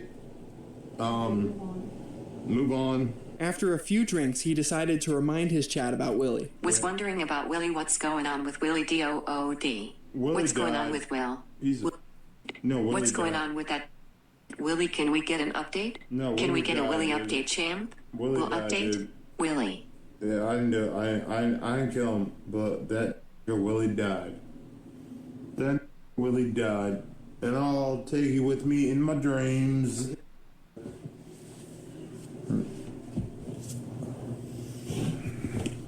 Hi, I'm Brian. We got f***ed up. Willie died. And it's kind of your guys' Willie's- fault. Same. Yeah, it ain't cool as me. I'm about to hang up on death. Willie died, dude. Willie figured it out, donated $3. What actually did Willie and was the fact Cent refused to help Tone move him to a bed or couch. Nice. I know. Yeah, part of that, dude. What's up, chat? Following the Willie Two Guns incident, Blade decides to go sober and start playing video games on stream again. This wouldn't even last 2 weeks, and on October 15th, he would How break hard his is it to sobriety just doing shots for donations once again. A That's friend why of he's Blade's doing would even shots try and for call him and money. pretty much beg him not to drink. That's fine. You should not take that shot, dude, for that $50. Refund it. I'll send you 75. Just stay sober tonight. I'm gonna have some drinks, dude. I appreciate it, but I'm gonna have some drinks. You're doing so good, man. You are doing so good. I'm not making it a habit, dude. I'm just gonna have some drinks. It is a habit, though. But then, next week you're gonna be like, "Oh, it's not making a habit," and you're gonna be right back to dropping N-bombs and getting in trouble again. Well, I can't drop N-bombs. All right, man. I tried my best, but I'm just saying. You know what? I do appreciate you, man. That is a fucking amazing offer. But I'm gonna be chill tonight. I got some weed. We're gonna be good, okay? Let's smoke the weed then. That's all you gotta do. We are gonna smoke the weed. Hey man, I do appreciate you, dude. Thank you. This definitely isn't gonna be a habit. This is just, I'm gonna have some drinks tonight. Appreciate you. All right, man, I can't stop you. My man, I'm trying to help you out, but it's not gonna be good for you. I appreciate you, man. Thank you. However, there is no such thing as just a few drinks and relax with Blade. Yeah. This is how that stream ended just a few hours after this call. I'm lit. Person, I'm lit. I would never say the N-word. I love N-words. I never say the N-word. What up, kid? Cool person, N-words. Don't say I don't it. say the N-word. Don't Person, say I it. don't say it. Person. Don't say it. Please don't say it. I think I'm good. We should go to fucking side and get a Coke with a light ice. Person. Oh my god, you guys suck. You don't know me. I keep waiting for him to say I'm kicking it. I'm eating ribs and big dick finger's goblin literally on and the mute pre-named button. bitches. Figure it out, dude. Hi. This is all Blade's content has been reduced to at this okay. point. It may be no I was surprise to you, but literally Blade's finger viewers do on the not want to mute see button. him sober. I'm not They gonna like to see hear him it. at his worst and feel like they have some weird control over Blade. Smokey and Kiwi would interview one of Blade's biggest donators named Big Chungus. And these are some of the things he had to say to give you some insight on the minds of Blade's donators. That Blade is very, very attached to money. And when you give him money, he does things. And I don't believe he's a good person. Now, I will say I am friends with him. Because, Why are you friends he's with someone not that you necessarily believe isn't a good person? bad to me, but I know he's not a good person Come in the real on, world. you're the So company I that give it you about keep. a You piece of fifth shit. credit of like a normal friendship. And what I will say is that like you just give him money and he just does what It's you weird and because pointy. it's money. I don't know why. Now, I'm not saying I'm the most stable person in the world. In fact, I probably have a lot of unresolved issues that I need to work through. In fact, I know that. But, it is it's entertaining to be able to control real-time interact. Exactly. It's like Fish Tank, but without the whole overhead. Like you just give him $21 and he takes a triple and starts saying things that you never would say in your entire life. And it's funny when I've had, I'm going to be candid here. I've had conversations with people he knows and they find it funny. They enjoy when he goes absolutely insane. So my nightly routine was,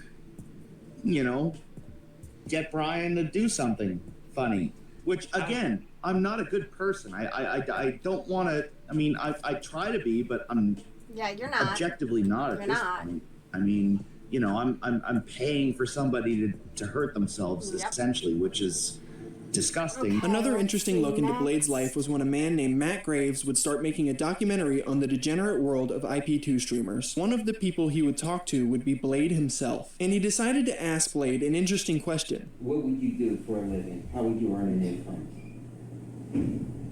I'll figure it out. I don't know. Hey, bud.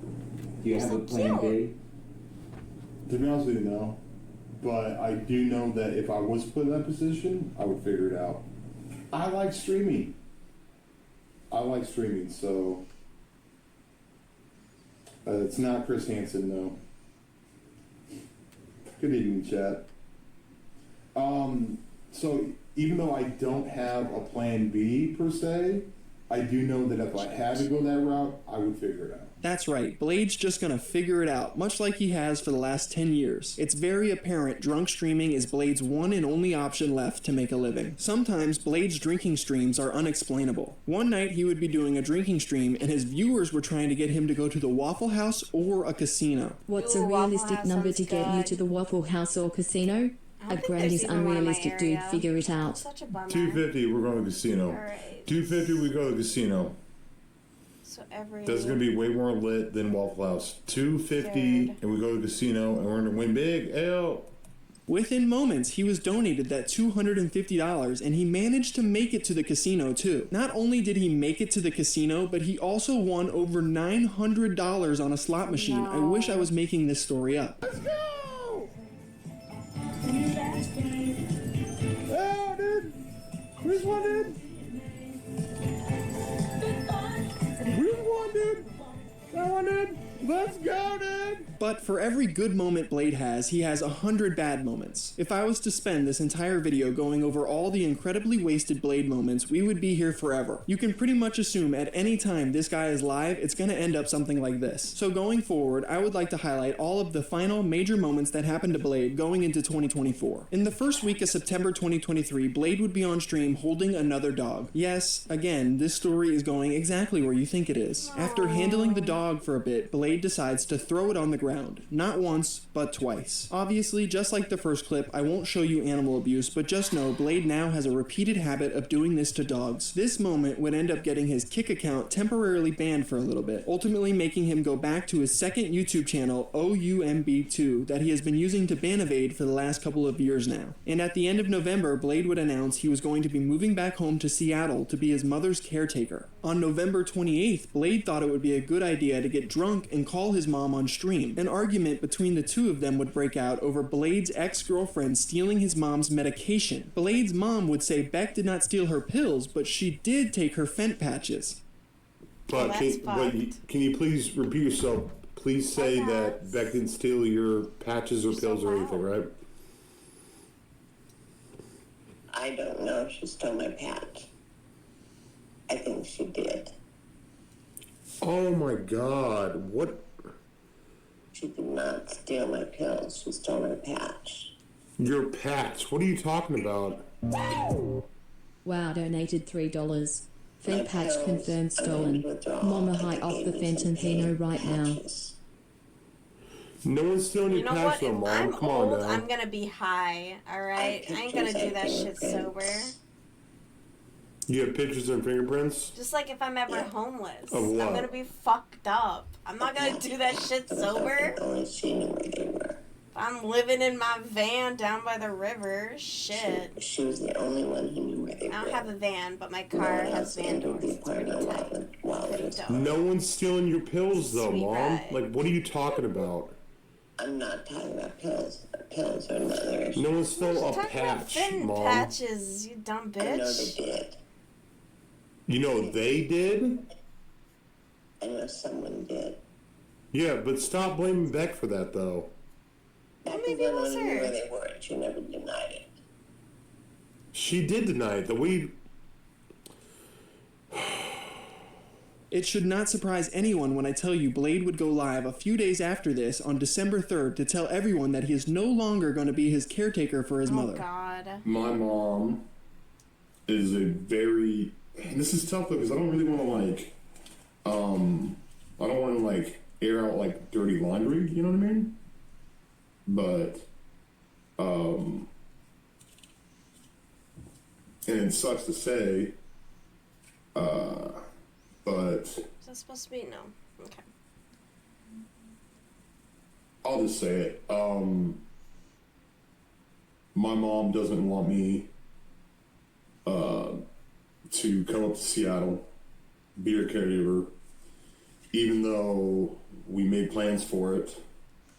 I mean, you're probably not going to be a good caregiver. Even though that was kind of be so for real. What I wanted to do is we had everything set up to get hired by the state for me to be a caregiver for her. Yep. I would would have done it anyways because my mom and I love her, but my mom was a very, very, very difficult person. And she alienates a lot of people. And she's not a fan of me drinking. No shit. You know, what mother would be a fan of someone getting, like, but my mom listens to chat, and that phone call that we had where I haven't even watched it. I don't His even know, mom listens to chat. No, she's doesn't. very aware of what's going on. She's pretty not much killed stupid.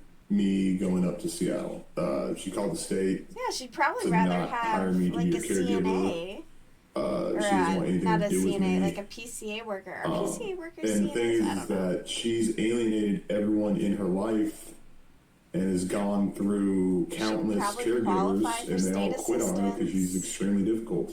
And then they'll She send her accused somebody. Beck of stealing medication or whatever, and still believes that even though it was confirmed that it wasn't her.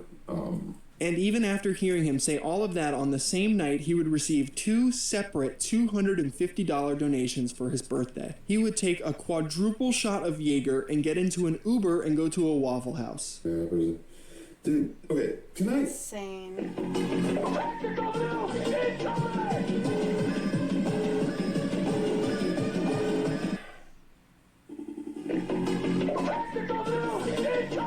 No. How he is able to accomplish any of this while being totally wasted all the time is beyond me. Yeah. After his birthday, Blade would begin his couch surfing arc. His first stop would be at one of his viewers' houses named Terry, now nicknamed Scary Terry. Blade had a deal with Terry. He was going to pay him $1,000 to stay in one of his bedrooms until January. And if you ask me, this is where Blade would start his really insane alcohol bender. Every night he would kill multiple bottles of Jaeger, pass out on stream, and even peed the bed.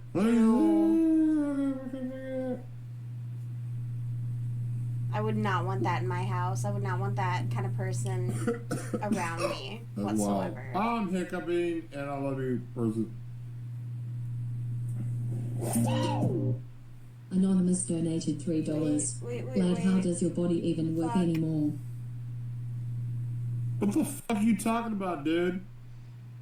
I'm the most awesome person ever, Dude, I'm lit, dude. Shut the fuck up, dude. I'm better than you. Blade only lasted a few days at Terry's before he doxed the location and had to leave. From here, Blade would end up in a motel, and the drunken chaos would only continue, streaming nearly 24/7 throughout the course of a few days, getting absolutely annihilated the entire time. Watching this drink, so just seen I got a missed call from you, and I was like, oh, I wonder if he's live.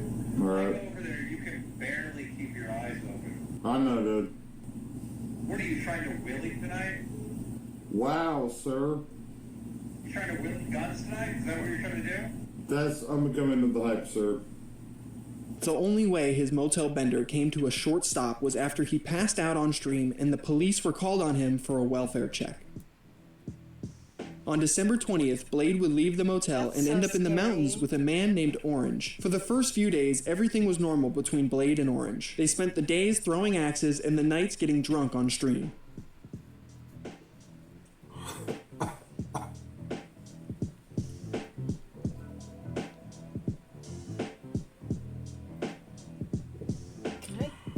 What are we talking about, dude?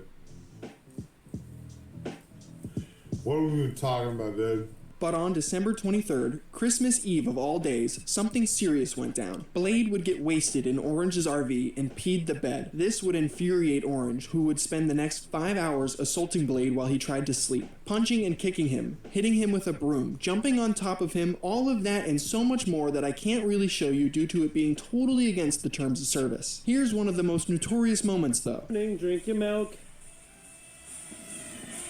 All right, boy. 400 years. 400 years of milk. 400 years of milk.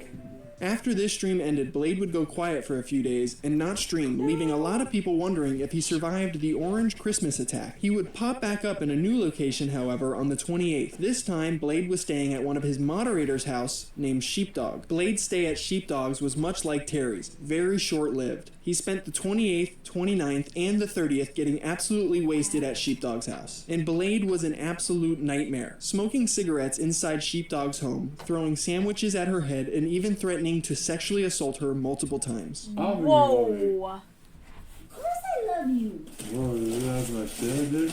Is that my shit right there? Is that my shit right there? You got some mayonnaise? I didn't have mayonnaise. Do you want me to heat it up, though? Goddamn right. I want to heat it up. Oh!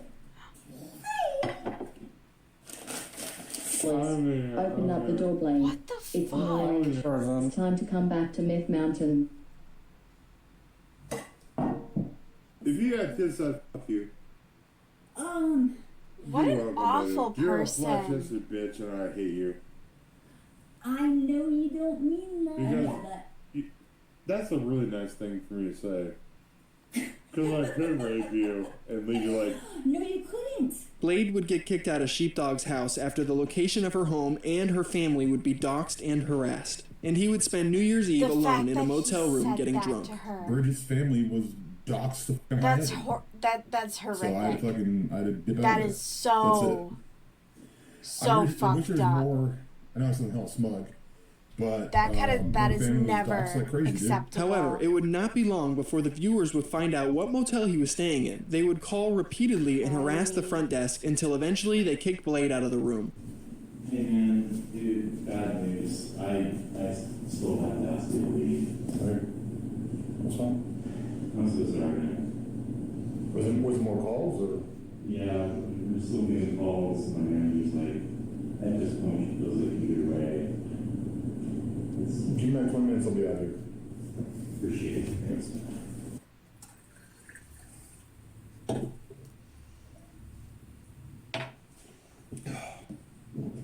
Blade would pack up his stuff and ended up in another motel room moments later where he really started hitting the Jaeger. Oh, I got hella Jaeger. Oh, I got way too much Jaeger.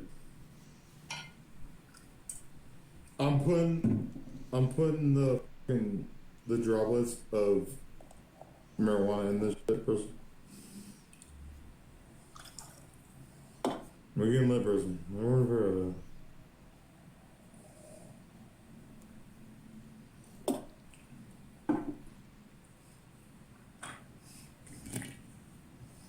Dude, it's New Year's, person.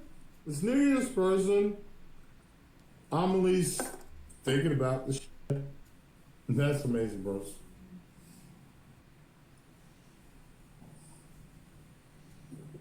That was lit. He got so drunk he started screaming the N-word over and over, and he would be yelling it so loud that the front desk would come and ask him to leave again. Unbelievable. Why? Why do that? It doesn't make any sense. Sir, you need to leave. Maybe you should move a little bit. Yes, ma'am. It's the quality end. Sorry, I'll be there. Well, this is I can do. Hey, she back. Hey, where is this boat? We have a guest who needs to be removed from the hotel. They're complete. Wow. Blade was way too wasted understanding anything that was happening and pretty much passed out on stream until the cops showed up and turned everything off. Just insane. Hey, can you talk to us, Brian? I can't see his hands. Hey, Brian. Can you come talk to us? Lumber County Sheriff's Office. We want to make sure you're okay. Hey, Brian. No, you're good. Hey, can you face me? No, you're good. Is he still mumbling the N-word? Seriously?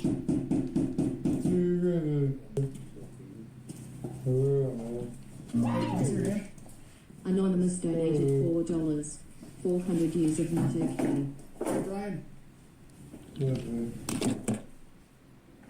Hey, what's going on? Insane.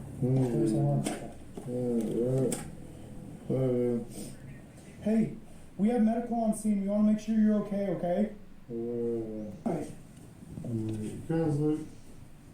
What? I don't trust He would be how taken this to the ad is hospital looking. where he would spend his New Yikes. Year's. And after a few days of Blade being MIA, he would post this on his YouTube community tab. Ayo, a lot of people were worried about me. I'm good, I'm healthy. The month of December was nuts. Also, not good for me, LOL. The New Year's stream was nuts. I'm in the process of making my next move, but I know the cliffhanger of police rushing my room is content, but definitely not worth it for me. The streams have been gloomy. I need to work on being in a happier place. Oh, and then he shit. plugs his Power Chat donation button. That's Anyway, right. stay awesome, people, and Blade loves ya. To make Brian's New Year even worse, just a day after this community post update, YouTube would terminate his second account, OUMB2. Now he is back at Sheepdog's house of all places, streaming on Kick, the last platform that will have him. I don't know why Sheepdog is allowing this ogre back into her home after everything he has said and done, but that's, whatever. As for Blade, this is where his story comes to an end for now. Only time and Jaeger will tell when the next insane Drunken Blade livestream moment will be. Thank you for watching my documentary. I'm Nick Nobody, and until next week,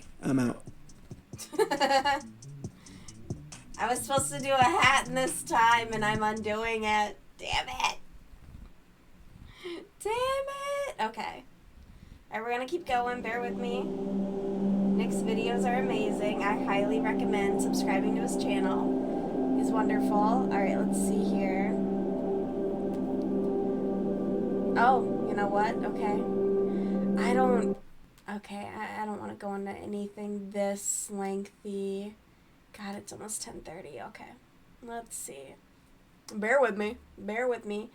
That person who was in the chat earlier DM'd me, and I'm probably not going to look at it for a good long time. Like, I don't know. It seemed like they were wanting to sell me something. Something about it seemed weird. Let's see. We'll save that for later.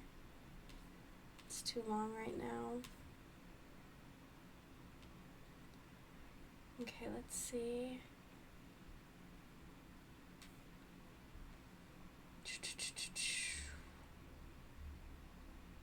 Oh, good God. Not the news.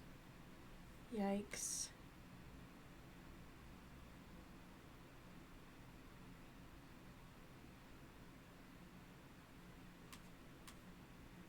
Okay. Is this Onision? Worried about YouTube banning ad blockers? No need, just use Pi. The internet is so overrun with ads, it's barely usable. That's why Pi is such a game changer. It's a free Chrome extension that blocks ads on YouTube, Twitch, Spotify, and all your other favorite websites. It feels like getting a premium subscription completely for free. Plus, it's so much more than just an ad blocker. If you opt into Pi's rewards program, you can actually get paid to see ads. You probably didn't even know this was an ad, but you could make money off it. Sounds too good to be true? It's not. It's actually made by one of the founders of Honey and trusted by over 1 million users. So experience how much better life gets without ads and download Pi today. Another extension that they offer. So I was scrolling and I literally only stopped because I'm like, damn, this is hot. And that's creepy because she's 15. Time to go to prison. That is. I'm pretty sure that is Onision. And this is what my diaper looks like. There's a YouTuber who has recently fell into the annals of myth. People even questioning if he existed in the first place. Was this person ever real? Did he upload a single piece of content onto the website? Or was he a collective hallucination? All in their head, if you will. And I'd like to first say I'm taking a huge risk even making this video in the first place because this YouTuber has actually been known to copyright strike content talking or criticizing him in any way possible. Posted yesterday has been taken down and I can't get it back up. Of course, I'm talking about none other.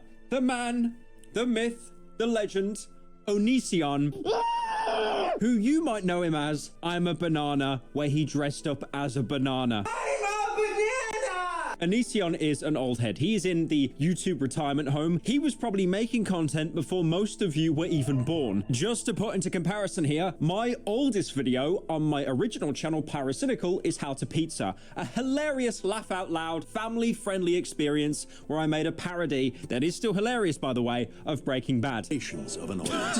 Skylar would actually say that. Skylar would definitely say that in Breaking Bad. 1v1 me pizzas. Oh, Jesus. This was humor 10 years ago. God. You know what? I welcome Skibbity Toilet with open arms. Meanwhile, if you look at Onision's channel, his oldest video is from 17 years ago! Oh my God. But it's basically him doing like a Darth Vader voice changer thing. This is an example of what the Darth Vader helmet will sound like.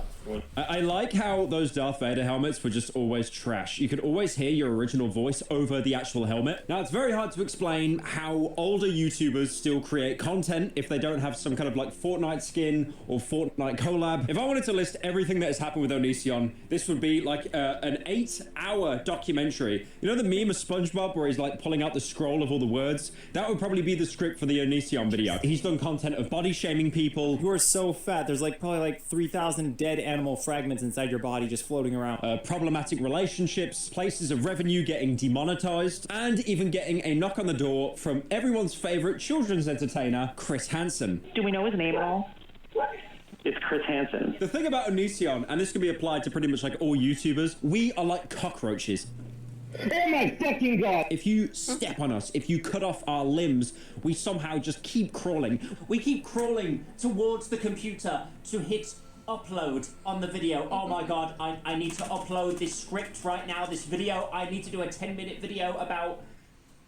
I don't know what's even happening right now, man. What did Critical upload yesterday? I gotta check. He uploaded a video called Ticket Prices Make Me Mad. Is his house getting repossessed or something? What's happening? Like, why is all the furniture gone? Did he have like an unpaid tax bill? You know, I'll be honest with him. He's too busy looking in front of the camera recording videos, so he's probably got someone that's going in there stealing his furniture slowly. He doesn't even notice. But yeah, the point I'm trying to make is we are like cockroaches. It is a very rare case to see a YouTuber get run off the platform. Now, I'm sure a lot of you will criticize how many channels I have. I've got the main channel, Pyrocynical. I've got Pyro Live that's uploading videos. I'm uploading MP4s onto the internet. You've also got the Pyrocynical TV channel, which is basically just regurgitated live stream highlights because I don't like copyright claims. And also, how the hell is Asmongold making over $1 million a month by basically watching a video and raising his eyebrows sometimes? I want in on that pie, okay? Is that too much to ask? Asmongold, when he sees a nuclear bomb being dropped onto the United States of America from Russia, killing millions of people instantly. Look, I just want to craft all day.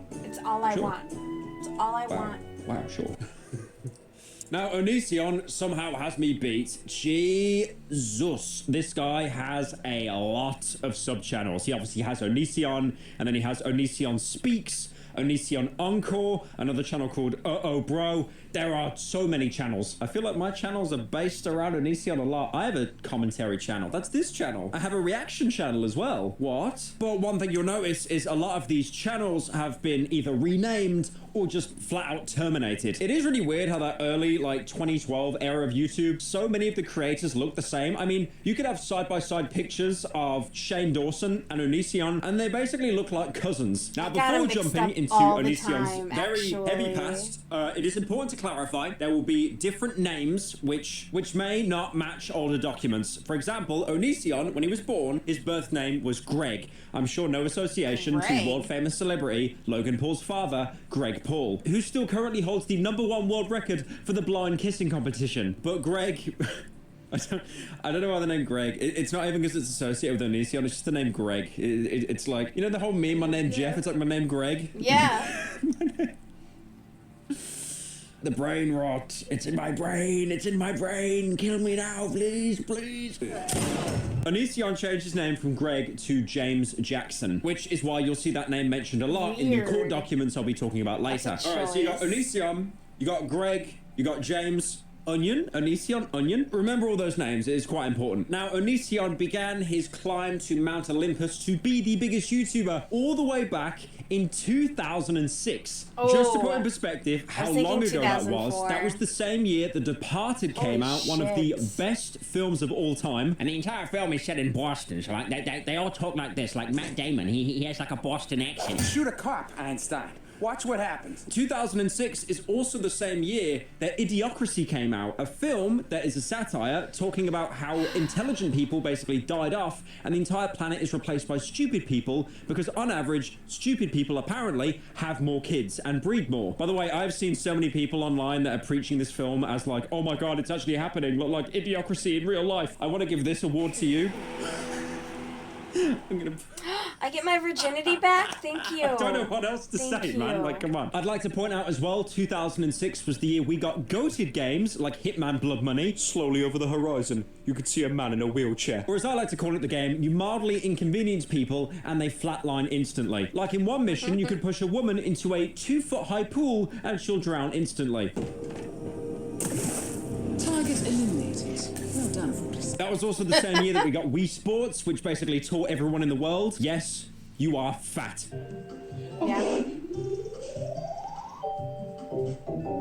It was also the same year that we got Bully from Rockstar. Rockstar, please make a sequel. Please make a sequel. Also, yes, I am going to do a Bully main channel video at some point, okay? It's a very good game. I get it. I get it. And it was also the same year that we got the Elder Scrolls 4 Oblivion. Farewell. May you rest in peace. Which had none other than Patrick Stewart playing the king, an amazing performance, only to get backstabbed 3 minutes into the game. I'd like to say, thankfully, that Patrick Stewart went on to have an amazing acting career. Recently, I watched him in the Green Room, where he played a very friendly owner of a bar.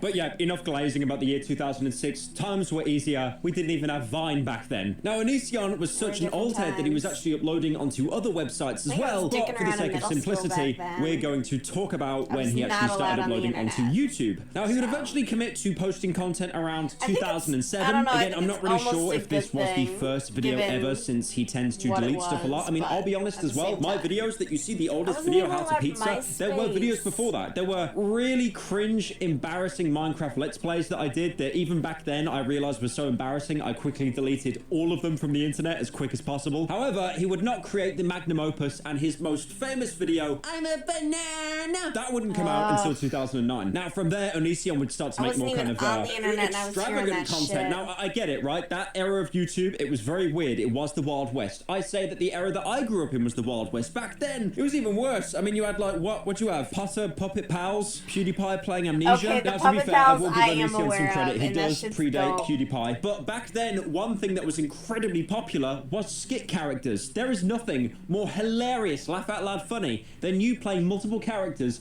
usually by just switching your shirt. So I'm now playing a completely different character. That's called comedy. Now, one thing Onision would do is a series called 10 Things I Hate About Blank, which was, if you think about it, it kind of prefaced the whole era right now of the X situation is crazy. This is where Onision would have certain characters, like, for example, these are real, by the way, Emo Charlie, Rod Danger, and Chibi, which apparently was a parody of Fred Figglehorn. If you don't know who Fred Figglehorn is, I know it sounds like a 1920s character you'd probably meet in a Red Dead 2 RP server. Fred Figglehorn is the, Hey, it's Fred! Yeah, I just swallowed a tonsil, started doing that. I actually took a look at Fred's channel. The guy that created the Fred character is called Lucas, who played Fred, but it's pretty obvious scrolling through his channel, he actually sold the Fred channel to some company a long time ago. It's been redundant for about 6 years now, but I scrolled down a little bit. Who's that?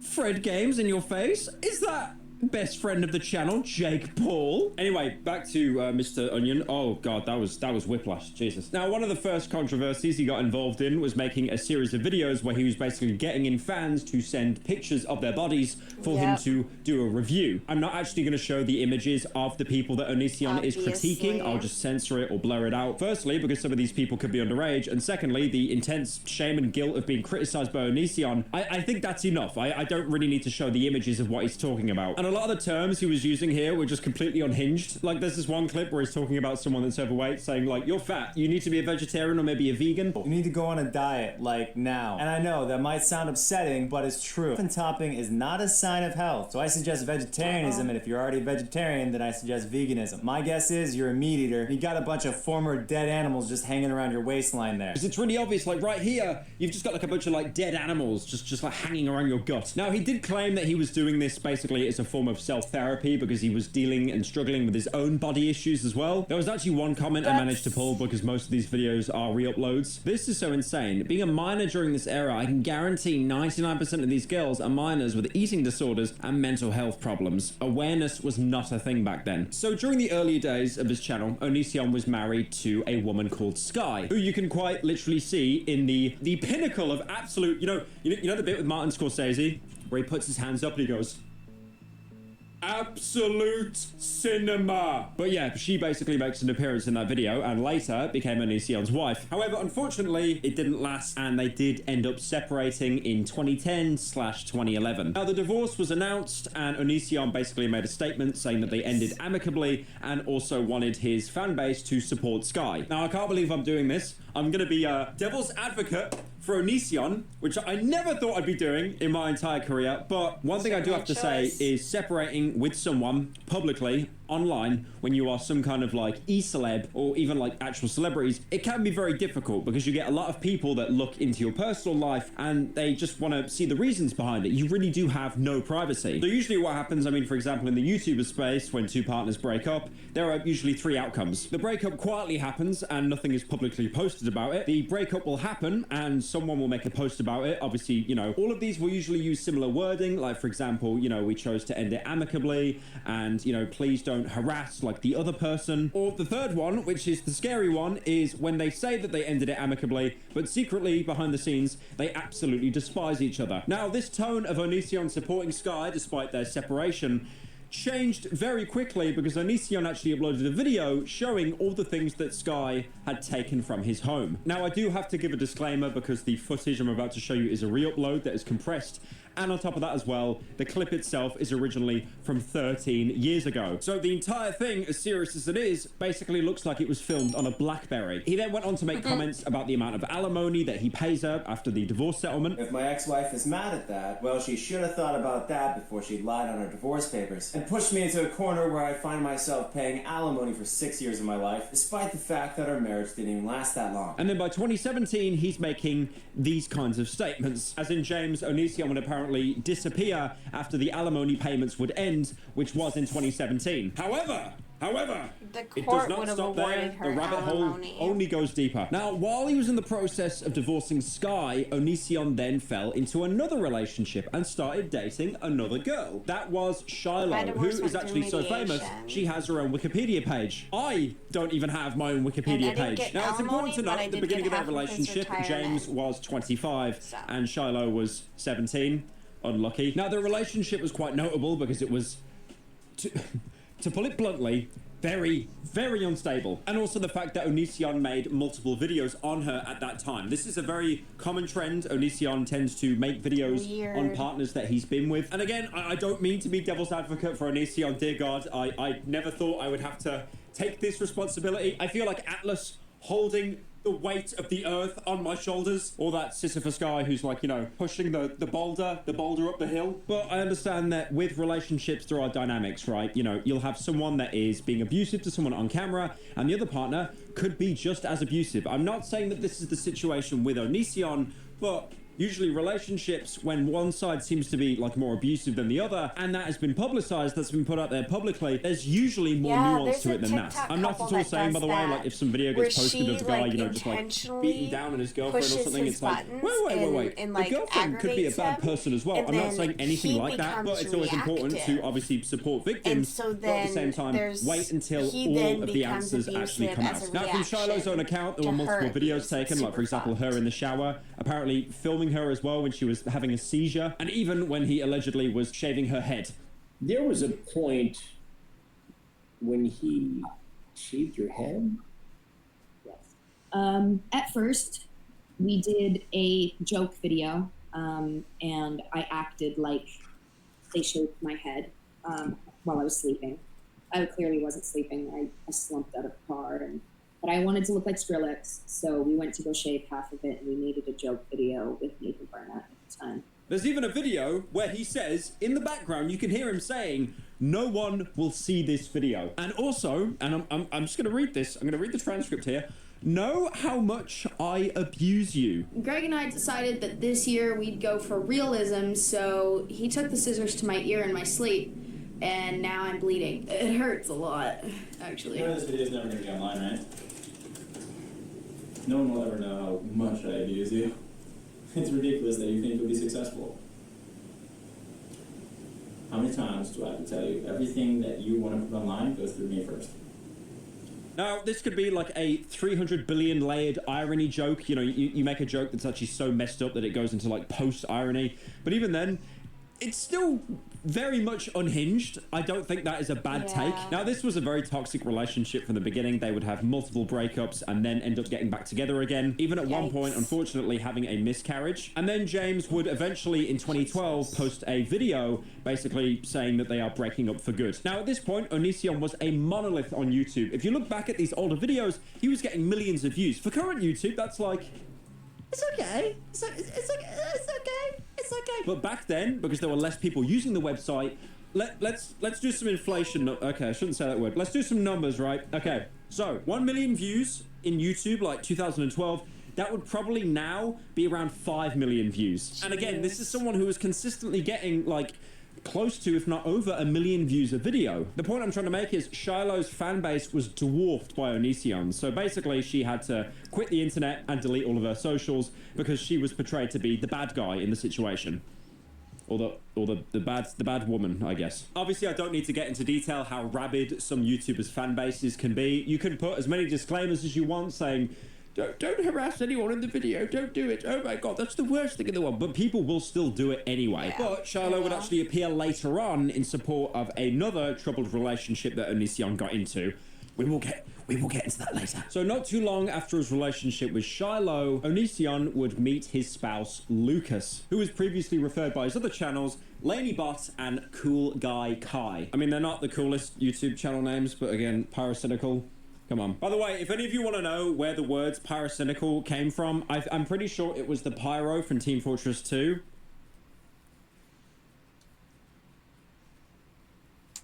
The tracks. Okay.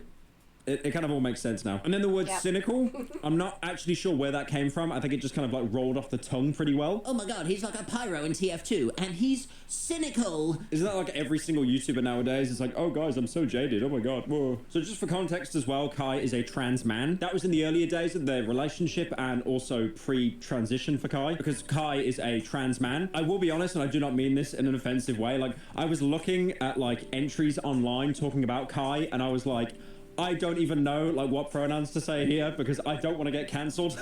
Now the two apparently met because Lucas was a fan of Onision's content, and they got married in 2012 when Lucas was around 17 or 18 years old. And then something amazing happened, something glorious. We had baby Onision, a child with Onision's DNA, was born into the world in the glorious year of our Lord 2014, which also, by the way, is the same year where montage parodies were first starting to gain relevancy. That's basically when I started to come onto the internet and do those like unfunny montage parody videos. It was a time. It was definitely a time that existed on the internet. Shortly after, though, Lucas would actually delete the pictures of their child because people on the internet are very weird. I will say this, to be fair, posting images of like your own child online, that is always a huge risk. I mean, there are some people that can deal with it well. Like, for example, PewDiePie, he's got like a kid and stuff now. He's like living his life in Japan. He's including his child, Bjorn, in his vlogs with his wife, Marzia. But on a real note, like the 3 people watching this channel that do actually have children,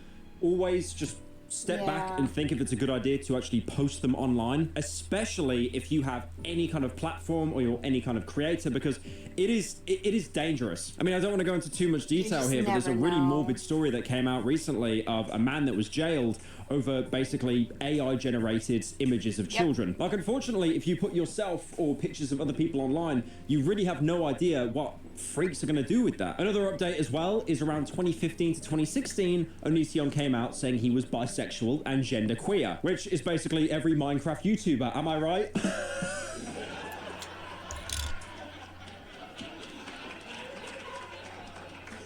got him. I want to put a disclaimer. The joke was people are now being more open about their gender identity. I am not comparing Minecraft YouTubers to Onision. Dear God, I do not want that comparison. But one thing that was interesting is Onision was apparently allowing Lucas to explore his sexuality by dating other women in their marriage. Now this is where the family tree spreads off into many chapters, many variables, many seasons. Like the boys, there's a lot of seasons there. And then you got Gen V, and then you got that cartoon spin-off. There's too much here. What's going on? So with Lucas exploring his sexuality like a fluttering little butterfly, he brought two other people into the relationship. That was Billy and Sarah. So in 2015, Billy and Lucas would apparently often interact with each other, leading to them allegedly dating in 2016. But here, oh God, this is where it gets difficult. Okay, so this is when Lucas shares that it was actually James's idea for Lucas to date Billy, and Lucas ran with it. So essentially, Billy would basically visit the couple, and some of these trips ended on pretty bad terms. One of these most notable instances was something dubbed Cuddlegate. We're just going to put the word gate on anything at this point, aren't we, really? It's Cuddlegate. That sounds like a TumblrCon thing, I'll be honest. Now, Cuddlegate, I thought it'd be something like this, you know, where like you kind of hug yourself, something like that. Apparently it wasn't that. It was when Greg was caught cuddling Billy without Lucas's knowledge. And this caused Lucas and James to separate for a bit due to James falling in love with Billy after the Cuddlegate. After a little while of playing video games downstairs with Lainey's girlfriend, we decided to watch some movies together. At some point, I texted Lainey saying something incredibly stupid. We were having a conversation, and I said, no, I need affection. And I said, okay, I'm really aroused, and I feel an intense need for cuddling as well. I then asked for permission to cuddle with her girlfriend, and then followed that with, or you can cuddle me, ? As you can imagine, Lainey was very upset by that. Lainey then said she wanted to leave the house, so I began helping her pack. As I was helping Lainey pack, I told Lainey that her girlfriend and I wouldn't do anything that friends wouldn't do together. In other words, we wouldn't kiss, we wouldn't have sex, we wouldn't have oral sex, we just generally wouldn't partake in dating exclusive activities. Later on that night, after I said something so uncomfortable to Lainey, she felt compelled to leave the house. I took it upon myself to cuddle with her girlfriend. I gave her that massage, I took a shower. After I was done taking a shower, she went and took a shower, and the rest of the night we cuddled and watched movies. Yeah, 10 out of 10 acting there. So yeah, it basically had all the tension of like an EastEnders episode. If you don't know what EastEnders is, because most of you are American, it's like a daily TV program that runs in the UK. I'll be honest, this show is the equivalent of my second channel. It is churning out daily slop, and because they have to put episodes out daily, the quality of writing and the quality of acting is definitely something to be desired. Junior and I are just friends. You could ruin everything. And then after the Cuddlegate fallout, they apparently turned into a throuple. A throuple? A frilt? It's a throuple. I guess you said the word throuple. I will be honest, I'm going to interject my personal opinion here. I've always had a really hard time understanding open relationships. Like, you know, if that's your thing, if you're into the whole, you know, like polygamy thing, power to you. You know, if it makes your life better, go for it. I'm going to tell this really weird anecdotal story, right? So I was traveling to a country, and there was a guy sat next to me. Like 8 of them. I think he was like a surgeon or a doctor or something. He was the nicest guy. He was like an American guy. And I sat next to him. I was talking to him on the whole flight. And then he kept saying like, oh yeah, I'm just flying to see my partner. And the thing is, I don't know whether this is an American thing, but like whenever I hear a man say their partner, I don't know if it's just me, like, you know, being British, but like I always just assume they're gay and they're talking about like their husband or their boyfriend, right? But then I noticed he wasn't saying partner, he was saying partners. Of their gender. And I was like, oh, like what do you mean? Like are you doing the whole like polygamy thing? You got like, you know, like multiple relationships? And then the guy goes like, yeah, you know, I'm with a woman and I'm with a man as well. And I was like, okay, you know, fair enough. I mean, like, I don't get it, but you know, power to you. And then I did ask him this question. Like, I didn't mean this in like an offensive way. I did say to him, I was like, okay, so because there's 3 of you, right? Surely, in some capacity, someone has to be missing out. I'm not saying that someone is sat there in the hotel cook chair. Like, I'm not saying that anyone is like sitting in the cook chair, right? I'm not saying that, but surely someone in the relationship is missing out. And then the guy just looks at me, a little bit sad, and he's like, yeah, that happens. And I thought to myself, yeah, it's probably... And well, no, I'm not going to make that joke. But yeah, that was just like my anecdotal story talking about that. But I'm very sure you definitely cared about my opinion on polygamy. You know, the guy that's 27 still lives at home and walks around all day wearing his own merch. However, about, like, Sarah eventually does actually move in with Lucas and James in Washington, mostly due to a family situation back in Michigan. Like, now, their relationship here gets complicated because, like, you know, this like, situation is complicated enough. Sure, I'm going to title the video just at the bottom here, the Onision situation is crazy. But Sarah apparently gets kicked out of the house a couple of times, according to Sarah Sarah herself. I'm like, Sarah's oh, relationship with him then ends eventually own. in 2019. Now again, this entire situation here, it could go on for hours. There are loads of things that didn't go over, an apparent I don't know if she NDA as really well for the dates sake of around. time. I know That's he basically the kinda spark sees notes. it. But if you have learned anything really from talk watching this about video, it. you will know that this drama does not stop there. So at this point, there are a lot of people that are invested in this drama weighing in on their thoughts. There's people like Repzion, Blair White, even beloved child actor Chris Hansen. So all of these people start to cover the situation with Billy and Sarah, especially Chris Hansen. Now, Chris Hansen needs no introduction. Obviously, you probably know him from To Catch a Predator. They would basically do these predator stings, pretend to be children online. A little bit weird, but then that would rope in actual predators. And one thing Chris Hansen did with his team, which was really important, was to work with the police. Because one thing you'll notice recently, there has been a huge influx of predator stings that are happening online, mostly from YouTubers. And the problem is the conviction rate with these YouTubers going after predators is incredibly low, because beforehand, they're not working with law enforcement. That's why with To Catch a Predator with Chris Hansen, they basically informed the police beforehand, so they would work alongside them to show that there was actual proof. And Chris Hansen was actually one of the people to platform Shiloh, one of Onision's previous partners. So around this time, and this is where things get really weird, Onision apparently doxes Billy's personal information on his Patreon. There are so many YouTubers that have a Patreon. They could have good Patreons where you get access to, you know, videos that you never could have seen, or the more kind of like conventional stuff like, oh, you get a little roll on Discord, look at that, wow. But imagine it's like, oh, I got this guy's home address, pay $5, you get it. Now, unsurprisingly, posting someone's docs is against Patreon's terms of service, so Patreon quickly took the post down. So in response, Onision posted one of his many infamous mental breakdowns, going into extensive detail how he feels about Patreon's decision. I'm going to put a plot twist on the screen right now. He doesn't like the decision. What do we do? Oh, well, our opinions have been invalidated so many times of him that we're gonna disable his Patreon. Wow. Wow, you would really do that. You would really do that! A little bit after that, Chris Hansen tried to get involved in a more direct way. This Onision drama, I know there's been a lot of names, a lot of details I've mentioned that most people have probably never heard about before, but this caused ripples in pretty much the entire internet. I never really followed Onision. I kind of knew he existed, kind of like someone like Shane Dawson or, you know, Hey It's Fred, but I didn't really consume their content. This was huge because even I remember hearing about it. So we have Chris Hansen, right? You know, he's jogging, doing a little bit of a jog, straight up to Onision's house. And he's also being accompanied by a lawyer, Mike Morse. Can you guess what happened? You have Chris Hansen, right? Hey, it's Chris Hansen with Dateline NBC. I'm gonna... Can I come into your house, please? Yeah, I think Can I come into your house? Please open the door. I'm here with my lawyer. He's just a friend I met at the bar. He is not actually my lawyer. It was a simple slip of the tongue. I would like you to open the door and then possibly take a seat right over there. So unsurprisingly, after this, Onision immediately tried to sue not only Chris Hansen, but Repzion as well. And to make this even better, right, when he served out the papers for the lawsuit, apparently he served them to the wrong...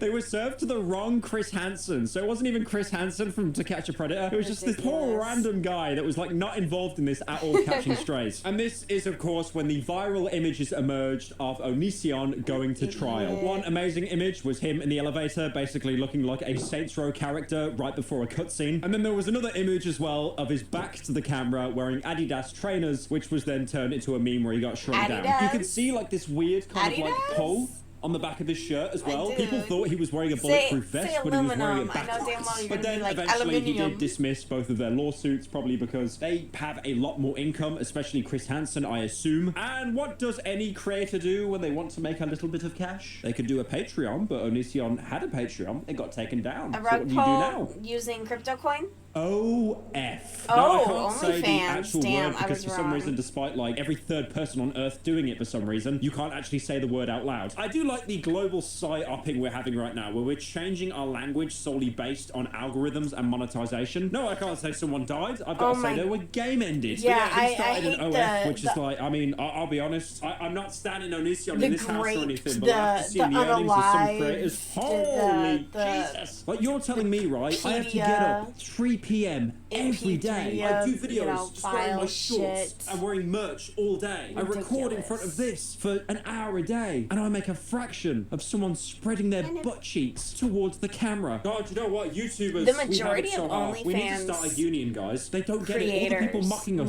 saying that we get up late to record videos and we just pass it along to an editor. No, you don't get it. It's very hard to look into a camera and speak. And shortly after that, Chris Hansen released a year later a documentary called Onision in Real Life. I don't know why. The first thing I thought of is like Minecraft in real life. Oh! I hate real life!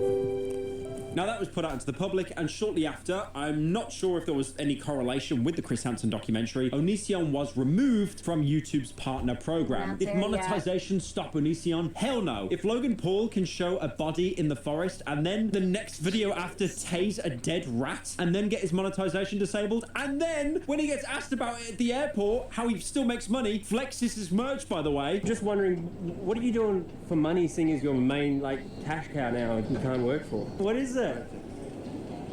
Clothing. That's good, man. I'm happy for you, bro. If Logan Paul can do all that and still have a career, Onision is fine. He came back and he released a 4-part saga on his side of the Sarah situation. He even goes as far to claim that Sarah basically R-worded him and destroyed his life. And that's it. That's the... There's more? There's more? Oh my god. So afterwards, the Jacksons, that is James and Lucas, a couple lawsuits were thrown at them in 2023. One coming from Regina, another alleged victim, and another one coming from Sarah. For context, by the way, because I know there have been so many names and this plot has been so difficult to follow, Regina was also in the picture around the same time that Sarah was introduced. Currently, at the time of recording this video, the Sarah lawsuit is actually still ongoing, but there was actually a court appearance back in September regarding the matter. Now, in this court hearing, there weren't really many funny pictures. You can find a full video posted on Repsion's channel, but honestly it is very bizarre to see Onision dressed up in a suit. He looks quite presentable. I mean, I'll be honest, the first thing that I thought of when I saw him was the Joker. Not like a good Joker like Heath Ledger Joker or like Mark Hamill Joker. No, I was thinking more of like Jerome or like Jeremiah from the Gotham TV series. How long have you been pretending to be brain dead? How long have you been pretending?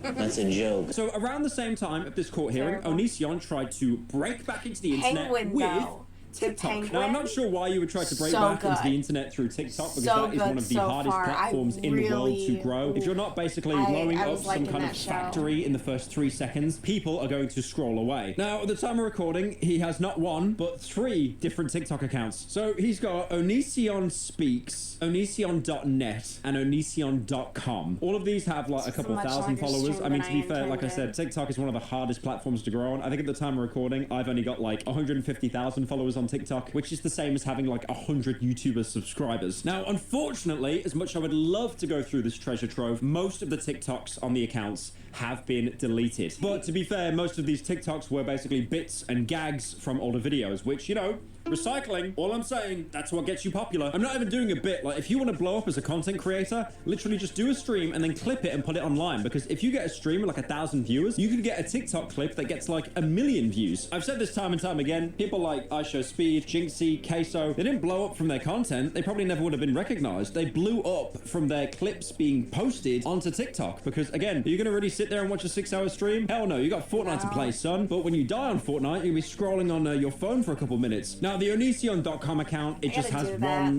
post with 500,000 views. I assume it wasn't pulled because that's okay on TikTok standards for views. And then on Onision Speaks, that was, he posted something like a question for Gen Z, not really much content. But then, if you go onto Onision.net, there's still a lot of TikToks. Now, the views here aren't great. They're just like hundreds sometimes. But if you'll notice, all of this is AI. You've even got one image here where he's basically AI transplanted himself as a woman. I'm going through this catalog, right? There's one where he's turned himself into Pennywise from It, another one where he's turned himself into the painter, Vincent Van Gogh. Then there's another one where I think he tried to turn himself into Solid Snake from Metal Gear Solid. I am genuinely surprised he has not done one yet where he's turned himself into Patrick Bateman. That would actually be one of the fitting ones. So you may have noticed that Onision's recent endeavor is to pump out AI slop, specifically AI bot songs. songs. Like, I'm not joking, bro. Like when I was uploading daily, I thought I was doing okay. This guy is putting out like multiple videos a day. Some of these AI even include like older characters that he used to do when he was doing skits like over 10 years ago, like Chibi or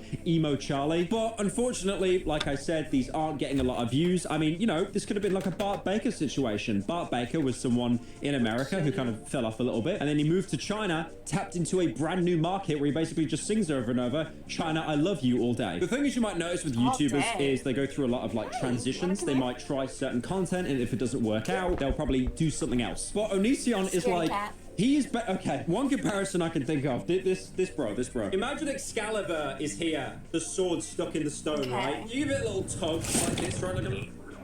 Like it won't come out, right? A little bit of a tug. You walk away, let the next person try. Onision's been here for like 10 years, still trying to pull that sword out. It is not working. Okay, we need to move on. I just find it crazy that you have YouTubers that will have like good endings or just like catastrophically bad endings. Because again, I know Onision has loads of haters, but this guy is like a YouTube veteran. He's basically been doing content for nearly 20 years. And he went from the heights of I'm a banana to now AI, okay, I mean, all right, the standards were never that high, all right? I mean, who knows? The internet is wild. Like anything could blow up. Maybe he jumps on like the new Fortnite season and he has a complete resurgence of like summer kids that have no idea of his past. But yeah, what's the moral of today's story? You know, just stick to Facebook. I don't think YouTube is going to work out. Ew, not Facebook. Yeah, okay. So, that is that. Let's see here. Oh, I'm upside down again. Here we go. You know you turn me inside out and round and round. Okay. Thank you so much for joining me today. We got done 2 pairs of gloves. Or a pair of gloves, not 2 pairs. A pair of gloves and a headband for our ears in the winter here in the great white north. And then we are most of the way through a hat that the pattern said 30 minutes, easy peasy. But I personally think they're a fucking liar because no, it was. Well, it's easy, but there's no fucking way that you're doing that in 30 minutes unless you're just kind of looks like a dick. Anyways, I'm the shaft. Okay, so yeah, no. Okay, your pattern is a lie and you're full of shit. Or maybe you just crochet so fast your fingers are a blur and you just pump it out. Bullshit. Alright, I'm not a machine. I'm only human and my fingers are sore, frankly. Alright, they're getting stiff. So, the holidays are coming up. I don't even know when Christmas is. I'm not even gonna pretend to. I'm pretty sure it's the 25th, right? So I'll probably stream on the 24th. I'll probably do a Christmas Eve one because I am I'm pretty sure I have that day off, and then I'll still be working on some projects. I'm certain of it. Between today, what I got done, I have tomorrow and Tuesday basically to finish production. I'll probably be working on some stuff on Wednesday, but I don't even know. I got a family member coming to pick me up, and they're like, I don't know what time, and I'm just like, cool. I'll just be hanging out then. So yeah, I'll probably stream Tuesday, to be honest. But yeah, thank you so much for the follows that we got today. I greatly appreciate it. Thank you so much for chatting. Again, join the Discord, share what you're working on. I would love to hear and see, what your projects are. We're sharing patterns as well that are free, so ethically sharing patterns. Yeah, so I'm going to keep plugging away. And I hope you have a wonderful rest of your night. Again, thank you so much for joining me. And I will see you all soon.